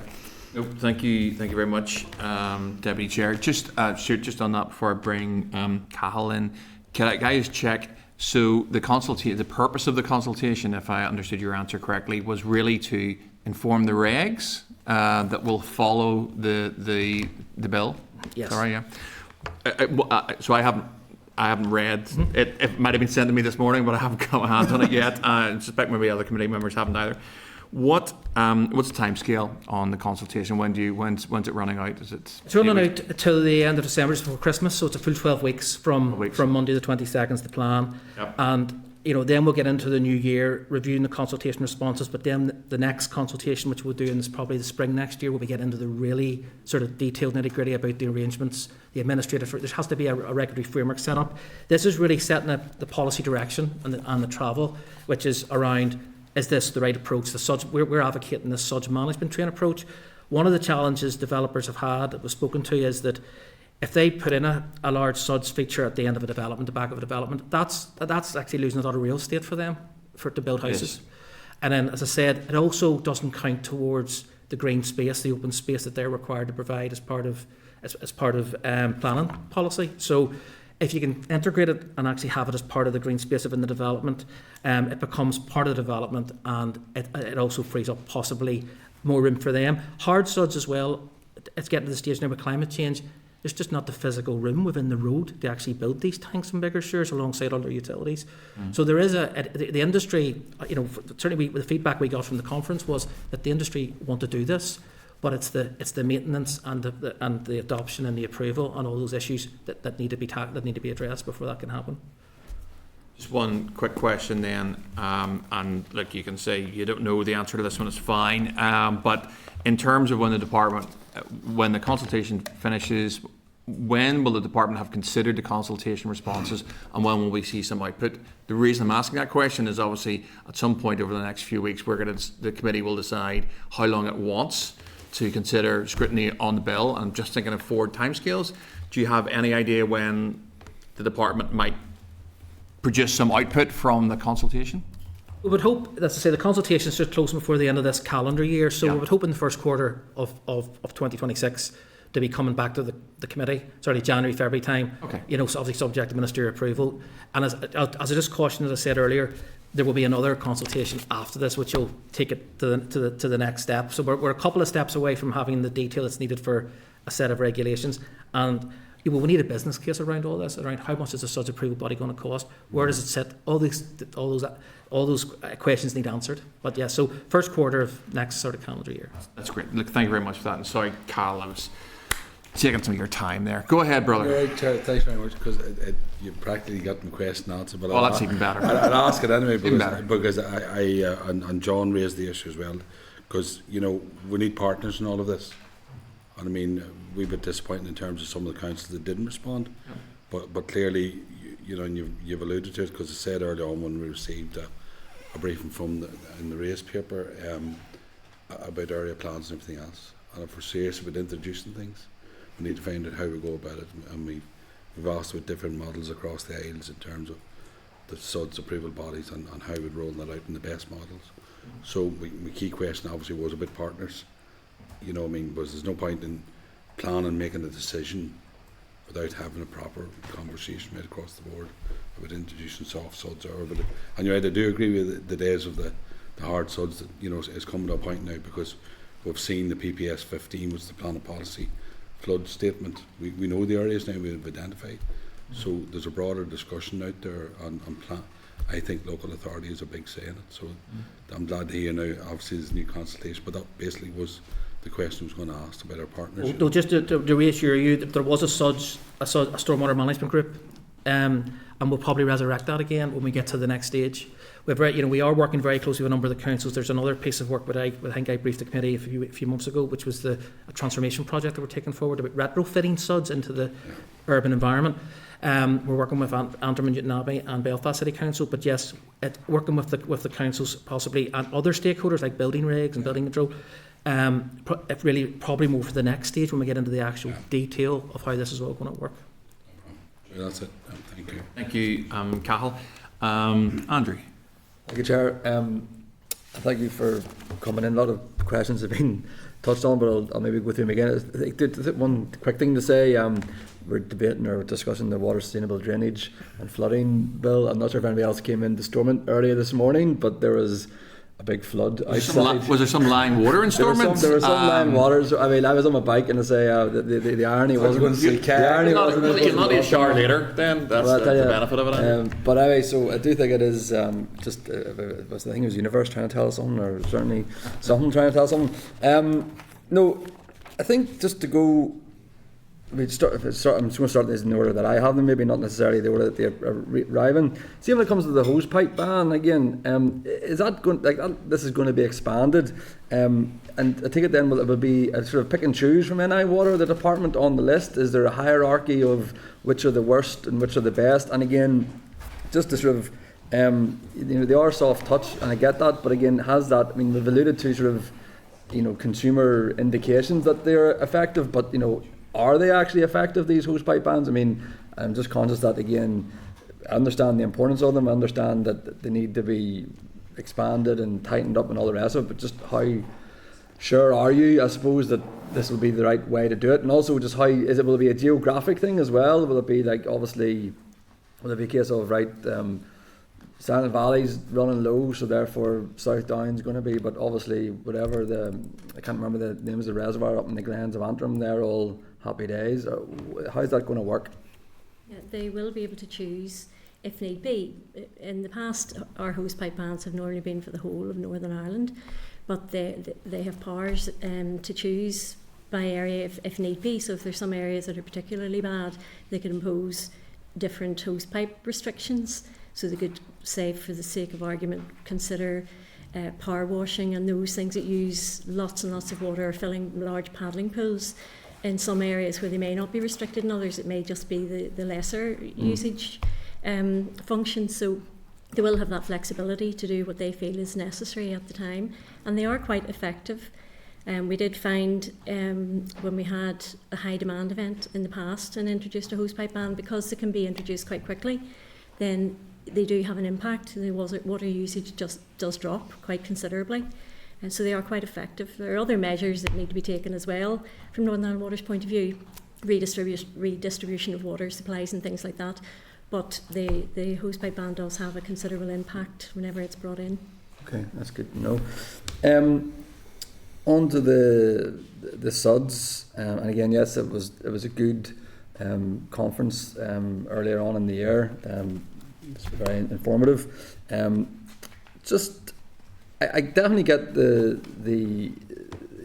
new build aspect of it. You did mention retrofit in there, which was an interesting one to be in, but the new build aspect of it, and just sort of how do you envisage and how much of a benefit will it be to obviously not overworking, coming over too much water into our sort of our wastewater infrastructure system, because that is where the issue is, and just how much of these, given they're going to be in new builds, how much of this will actually benefit the current wastewater infrastructure. And I know that you can't do one without the other, and they're not directly linked, but unfortunately the way of the world, the infrastructure, they are linked. So yes, I suppose that's the point there. There's two, maybe just to be quite clear, as you know, you alluded to it there, was there's retrofit and the transformation project that we're trying to take forward is actually to test retrofit and nature-based solutions in the urban environment to try to help Northern, for example, help Northern Ireland Water address some of their issues like spills, like out of sewer flood and things like that there. And yes, albeit small scale, that is about potentially, instead of putting a concrete tank in the ground, managing the water on the surface or slowing it up before it gets into the sewers, that might be enough to stop a spill happening or reducing a spill or reducing flooding. So that's a positive thing for the existing network. In around the margins, yes, it will free up a bit of capacity, but because of the scale of the project, be very, very marginal. As you've alluded to, new developments is quite different. This is about developments that have yet to take place. And you know, the move towards soft suds is about minimising the impact that development will have, both from a climate point of view, from a carbon point of view, emissions, and also from an adaptation point of view. Now, it will have an element in that, particularly from a hydraulic. There's two types of loading from a sewage point of view. There's hydraulic load, which is really tied into the rainwater getting into the system, and then there's the PE load, the foul load. And SUDS isn't going to help you with the foul load. That doesn't go anywhere near the SUDS system. This is about the clean water and about the clean water development. So yes, there might be opportunities where if somebody if a developer fully implements the SUDS management train approach and more or less keeps all the rainwater at source on site, and the issue in that area happens to be a hydraulic issue in the network, you could see that development could proceed possibly because they're actually hydraulically neutral, if you like, But most of the capacity constraints that Northern Ireland Water are faced with tend to be both hydraulic and foul PE. So as far as freeing up capacity in the existing network, I would have to say no. This policy is not going to sort out the existing network. It will help and it will future-proof future development. But it's just to maybe just caution against that it's not the retrofit stuff's different now because you're dealing with the existing network. This is about minimising the impact of future housing developments. But it will, as I say, particularly from a surface water point of view.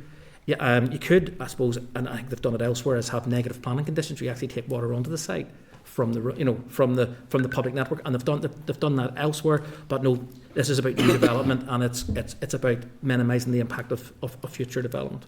Well, thank you. And I do, on account of the conference, I do get it. It all seems very effective, but it's just good to sort of disentangle it all, if that makes sense. I appreciate some of this maybe has been touched on before, so it's maybe more of a comment rather than a question, but just in line with Mr. Stuart, when it comes to the enabling to adopt certain private drainage, I need to understand how it's going to be simple, or it's not going to be simple. I mean, it just sounds like though it needs to be done. I need sort of clarification on what the process is, because it just, for the life of me, given that it's been so long, this adopted roads and adopted sewers have been stories all the time nearly. I need to get into the weeds on that one really, which I don't think we have, especially given the exact costs are unknown. And again, just one thing about the Northern Ireland Water Powers, and I do like the term miscommunication and misconnection, so I do, because I think I'm not sure. Don't know how to communicate that. I like that. Miscommunications can cause for a lot of things, so it can be. Actually, here. It's well recorded. Why is this necessary? Because again, NI Water has powers to stop up and all the rest of it. I'm just wondering again how practical it's going to be for, if someone, I wouldn't say willfully, but they know that there's an issue. They've decided they're not going to change it of their own accord. How likely are they going to then pay for it whenever it gets done over their heads as such? And again, how will that be? How is this going to be, or maybe that's something to come at a later date, but how is that legislated? How is that anticipated? In some ways, are we making it easier for individuals that have willfully, you think that if they've done it out of an accident, I'll just sort that out myself, but again, I just can't see how that's going to be a simple thing. Maybe that's why it's not a simple thing, therefore you need to legislate for it. So the policy intent behind the power around miscommunications is to reduce pollution. The miscommunications currently are causing pollution, and so that is the policy intent, is to reduce pollution. Julie-Ann, I don't know if you want to add anything else. Well, yes, I do take your point that people may just decide, if you come in and carry out this work, we'll not pay. But Northern Water will have procedures in place where they can recoup the monies, so they can go through those processes, and they do these for other areas of their work, so they'll have a procedure in place to recoup debt. So they will be able to do that, but I do take your point that it could be. And I do get the policy intent. Of course, I get the policy intent, but it's just the policy practicalities nearly. That's and I'm fully supportive, but again, just trying to get my head around it. The last one then just really is again we've touched on it before, the flood protection grants. Is there any? Will there be any consideration given it to extending out to businesses? Again, South Down, Patrick, Cahill, Newry, how difficult it was. Again, it's a demand-led scheme. It's great to see it being legislated for. I know that a lot of people in my own constituency that have availed for it have found it very useful. Granted, it wasn't necessarily simple, but once it got finished, it was very well received. And I would imagine stuff like that would be well received as well amongst business owners too. So is there any consideration for that? And just again, how might a more permanent flood grant scheme for the residents, how will that be progressed, or how's that looking like panning out? So as I said in my opening remarks, a permanent scheme, which at the minute the powers for the bill are it is for a homeowner flood protection grant scheme, so it's for private residential homes. It doesn't include businesses, but in terms of moving forward with the permanent scheme, regulations will be required and a consultation and business case, and the detail of the fine detail of eligibility criteria will be included in that after we've done a post-project evaluation of the current pilot scheme. So no, okay, yeah. No, that's okay, Chair, thank you. You happy enough, Anne? Yep. Just two questions that flowed from Andrew's line, and it's more just from my understanding, and one of them is just more for Stuart. Am I right in saying, Stuart, that in terms of when we look at wastewater, it defines itself within hydraulic and PE? Mm-hmm. Hydraulic is stuff that falls from the sky and sits around the place and then has to go somewhere. Right. Largely, yes, you can have infiltration in the ground, but yes, largely that's so it. Far, so good. I'm a new chair. And PE is foul water. That tends to be stuff that we put down our toilets, and it has to go somewhere as well. Yeah. So, just from my understanding, is it the case that if we can find more of a solution, the hydraulic water, is it called hydraulic water? It would just be stormwater. They refer to it as stormwater. Yeah. Okay.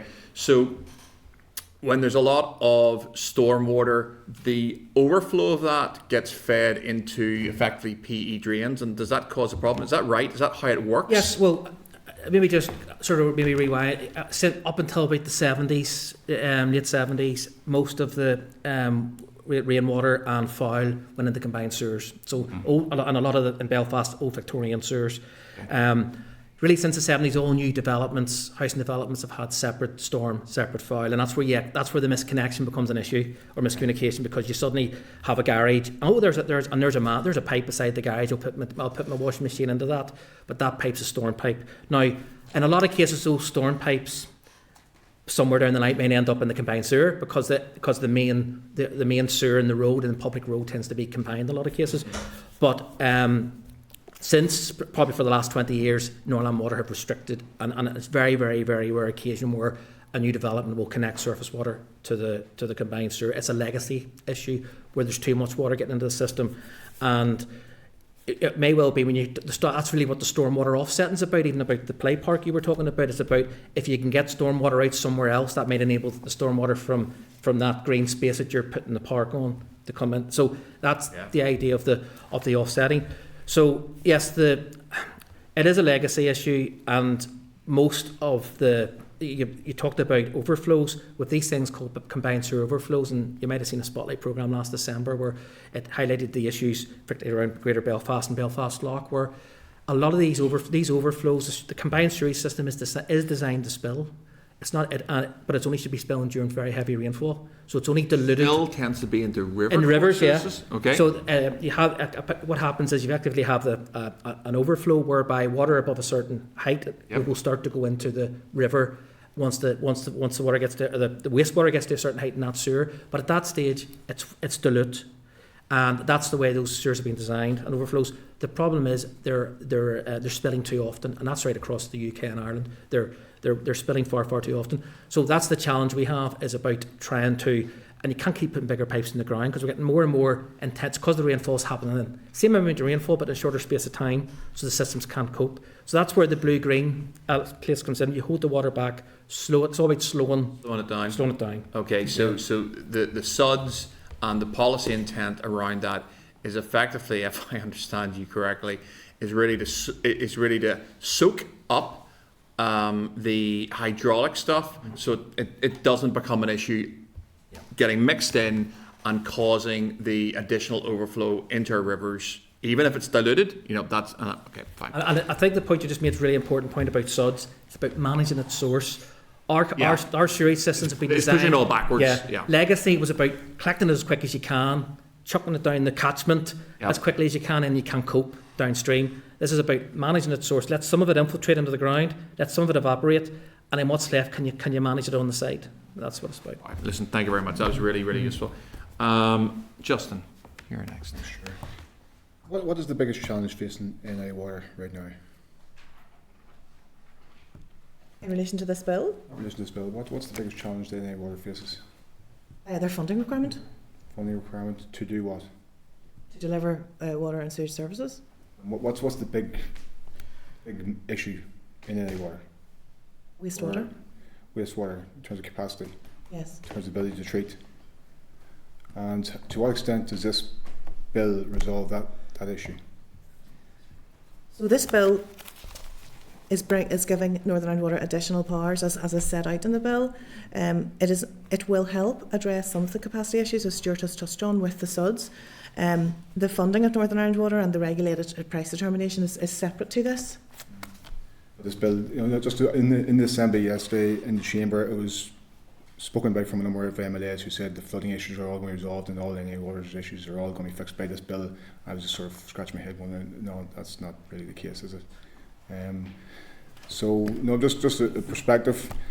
These are the powers in this bill are powers that Northern Ireland Water have asked for and have been asking for some time, and therefore my understanding is these powers are helpful to Northern Ireland Water. Helpful, but they don't resolve all the issues. They don't resolve all the issues in NI Water in terms of capacity to deal with discharge, in terms of treatment. They don't. They will definitely assist and improve their processes and improve and reduce flooding and pollution. That's the purpose of the bill. Okay, reduce to what degree? Can you say? I can't say at the moment. Okay, in terms of SUDS, what is the current policy approach adopted for developments? Is it not that discharge must be less than greenfield? Yes, there's two pieces of legislation. There's the drainage order. Our department, through the drainage order, discharges into new water courses, new developments to greenfield runoff, which is 10 litres per second per hectare. And NI Water would do the same for connections that's going into their storm network. And that's the NI Water, that was a change made in 2016. The NI Water now have the ability to actually say no to a surface water connection through that legislation. But since then, as I mentioned earlier, it's tended to be hard SUDS because there's no because NI Water can adopt hard SUDS. There's no approval body or adoption body for soft SUDS. It should have been mentioned here earlier, the difference between hard SUDS and soft SUDS. Hard SUDS don't reduce any, there's no infiltration or evaporation happens with hard SUDS. So just in terms of what this bill's doing, soft SUDS will actually reduce the amount of surface water coming from new development than a hard SUDS would. Okay, but it hasn't been mandatory to now.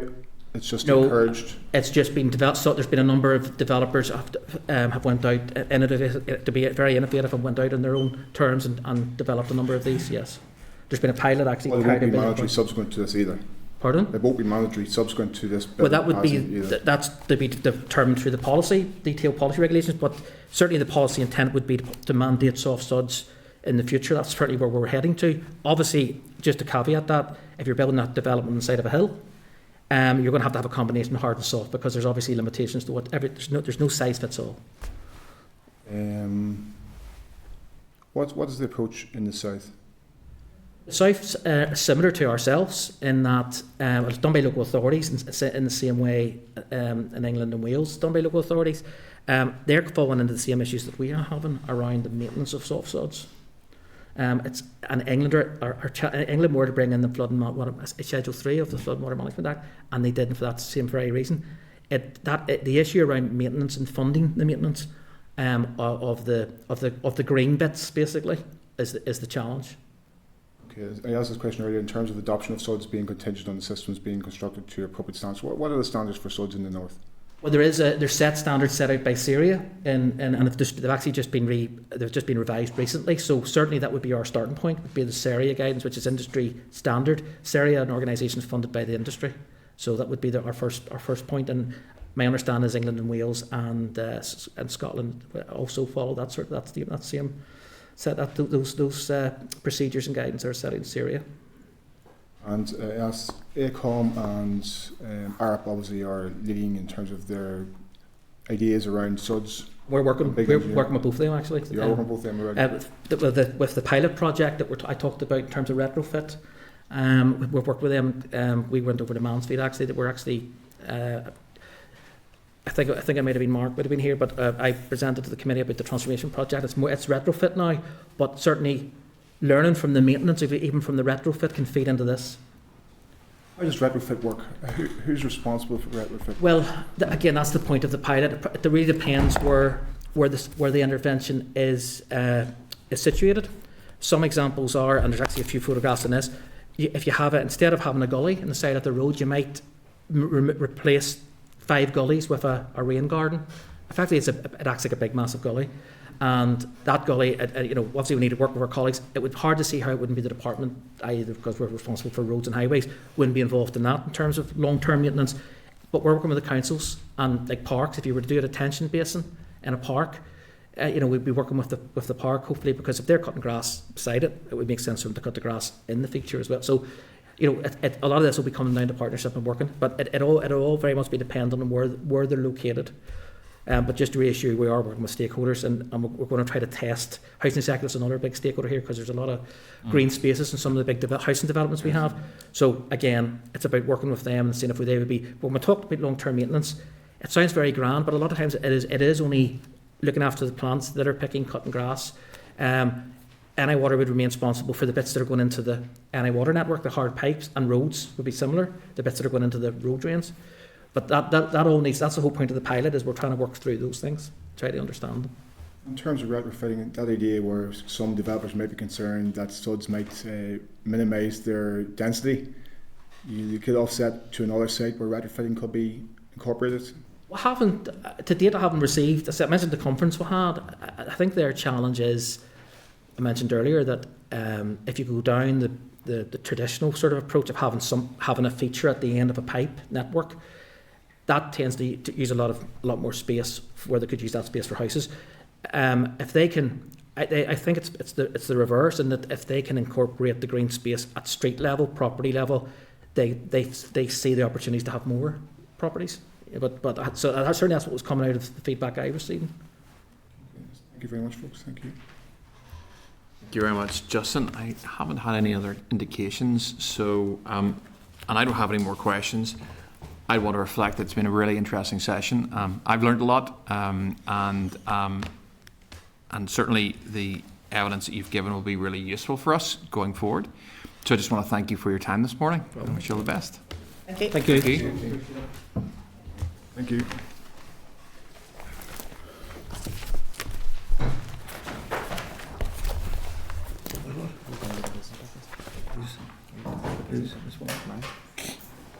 Get you a good table. To pay for it. Good session, that. Sure, I have an issue going on at Daisy Hill Hospital, which is like going to Fine, Justin. Yep, sure. Okay. Colleagues, just going to ask you to note the contents of the clerk's brief, page 108, which highlights that a draft timetable will be developed to support the committee's scrutiny of the bill. Just also going to point you towards the stakeholder list on page 104, and then just ask if any committee members have any thoughts on that list, particularly if you want to add anyone to it. So I'll give people a minute as I scroll to it as well. The only one I had thought of so far was the housing executive, in light of the evidence that we've just had. If people are happy enough with that. You can always come back to me. I've got it. Maybe the housing executive are already on it. Somebody's going to tell me if they are. The Chair, I mean, Justin mentioned now that I haven't seen shut down here at the minute. The bodies that Justin mentioned, are they on it? Yeah, they're on it. No, they're not. I don't think they are. I mean, I'm not saying that they should or not. We'll take their action on Jim. Because they're engaging with the enemy, yeah. Yeah, the officials mentioned Syria. They are on the list. Yeah. Okay. And the others that Justin mentioned, I didn't catch. ACOM, was ACOM one of them? Yeah. I'm not sure honestly what ACOM do. ACOM was one of them, and there was one other. But listen, whatever we can find, Chair, will feed through. I mean, if I think enough. Well, look, it's just to say, I think that's an important aspect of all this, and I'm more than happy if members want to. Andrew, just sorry, maybe you've answered this. It wasn't. If I don't want to speak on behalf of anybody, but if there's an agency or NGO that we think actually they might want to be on it, but obviously, so that the feed into the chair, feed into the clerks. What ways is? If you have any idea, certainly the way that my understanding of how this works in other committees is that if you have someone who you'd like on the list and you think would be of value, if you just send an email to the committee clerk and copy it to me, they'll be added to the list. Right. And obviously, that works for anyone on the committee who want to add anyone to the stakeholders list. It's an important list, and it's certainly worth committee members taking a wee bit of time. But look, we can do that over the coming weeks. So if you have any ideas, please just feel free to feed that in. So I just need a seek agreement for the committee to invite the examiner of statutory rules to provide an assessment for the delegated legislation in the bill. Are committee members happy enough with that? Yeah, okay. That takes us on to 9, which is the SR 2025-138 penalty charges, prescribed devices amendment regs, Northern Ireland 2025.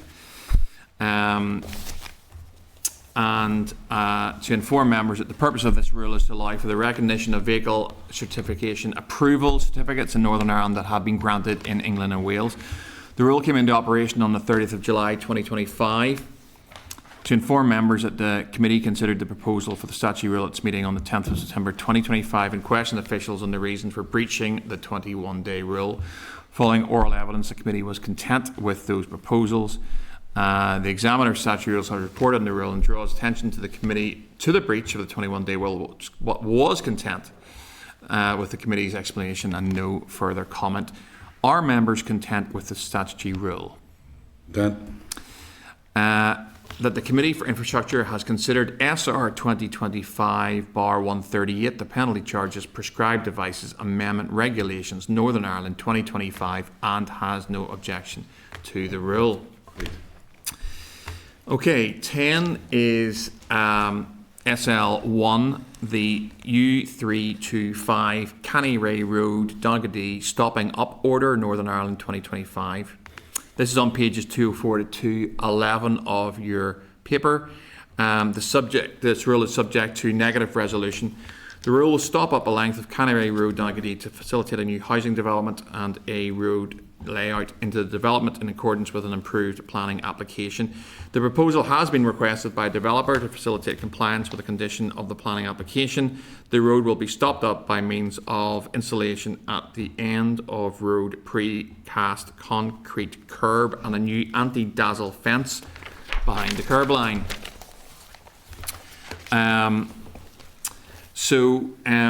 There has been some core received on this, and I note here that the objectors to this have expressed discomfort at being asked a number of times to withdraw their objection, including by the developer, planning service and DFI roads.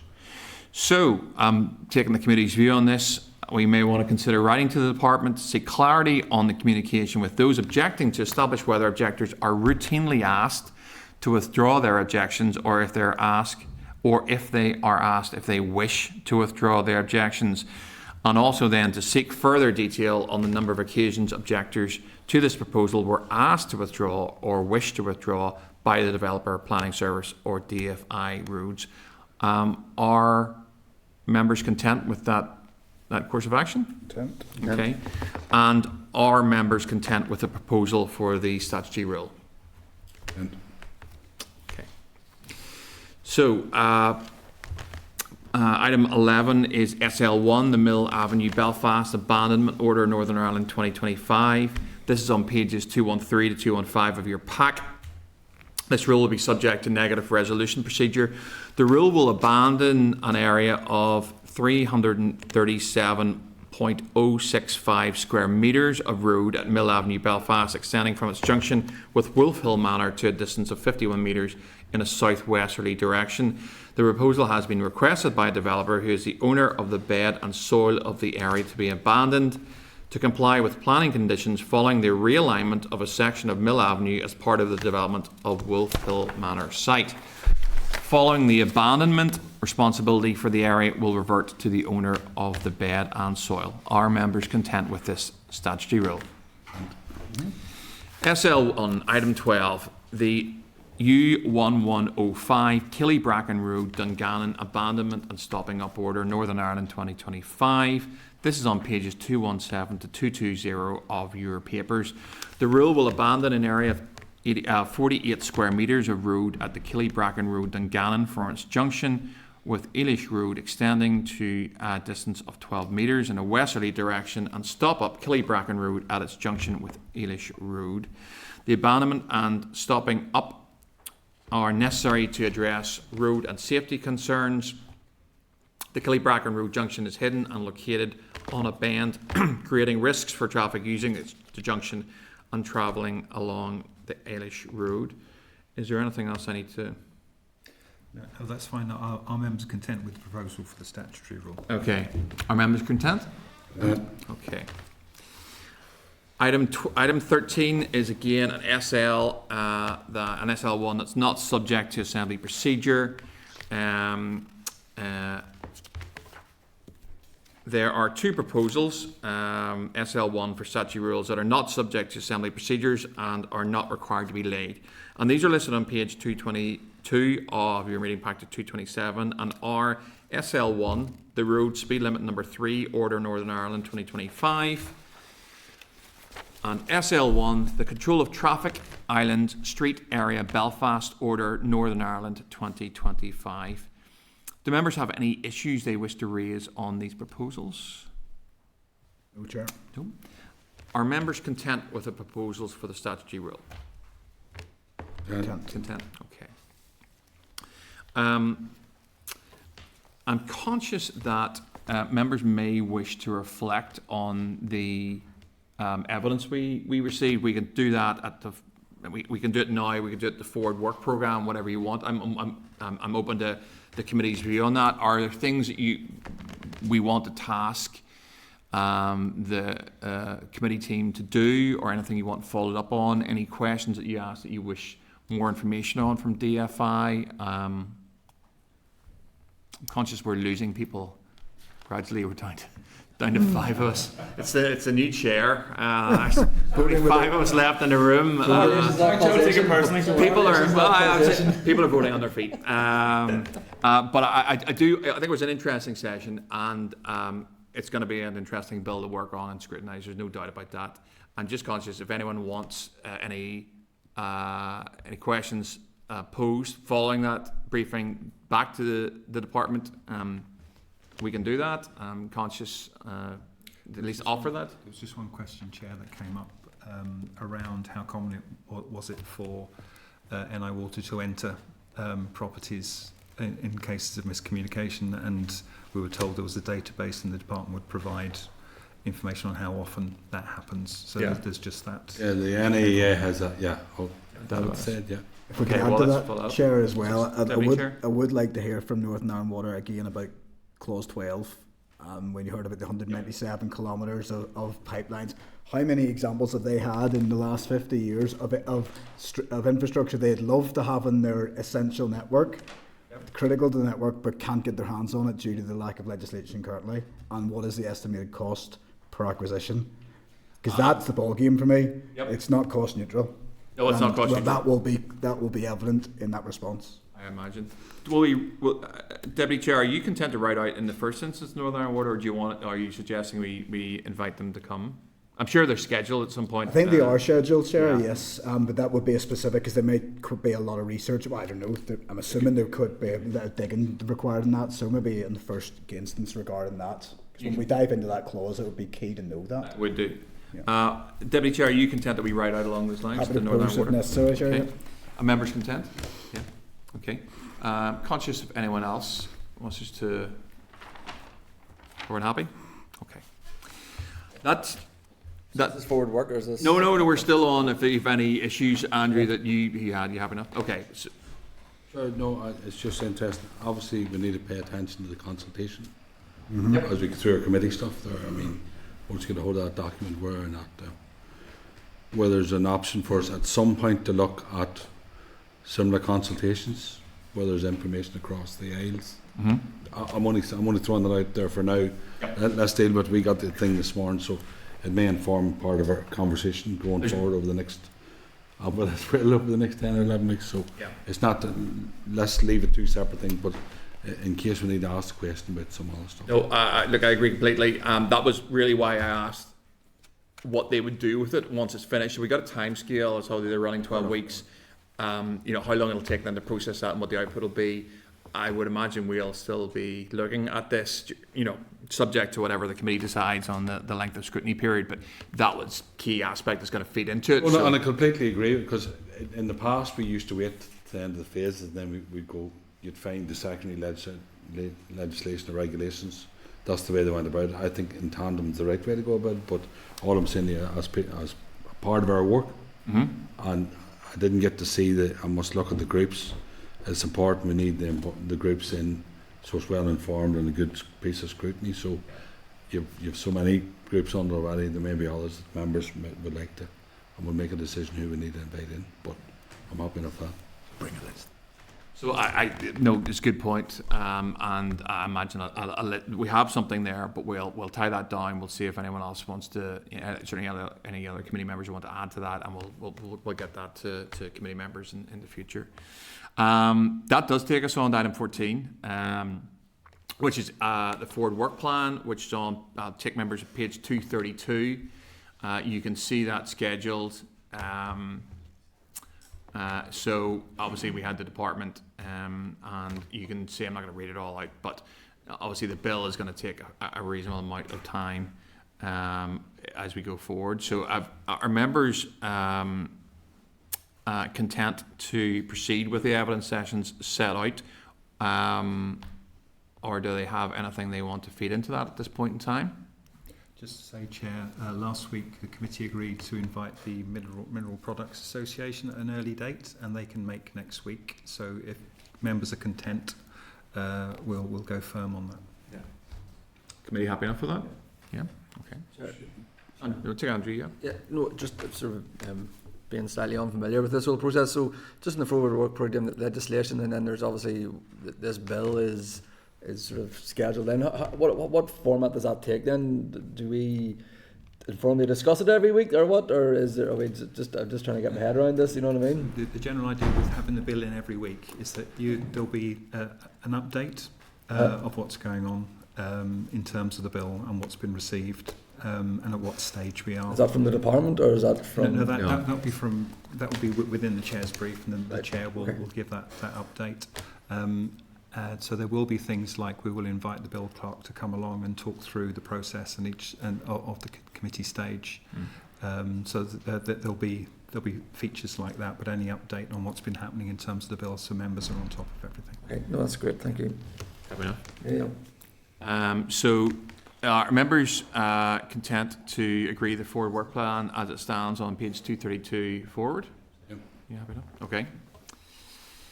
That takes us to item 15, which is any other business. Though it opens Sure, where are we in terms of the reservoirs bill? Any updates? Chair, if I may. Yes, you might. Yes. Yes. Yeah, so the committee agreed to wait till the end of the consultation. Fine. And still, and then to make a is that decision process on- hasn't finished yet? The consultation hasn't. We've not given results on that yet. 100%. That's It closed very recently, Chair. I think it's today. Is it today it Yesterday, closes? Yeah, I think it was yesterday it closed. So okay. hopefully Right, we'll okay. confirm with the department to get results of that consultation. No, as long as you know where it's at. That's fine, Chair. Yeah, I'm happy enough. Peter. Apologies, just taking a look through the forward work programme.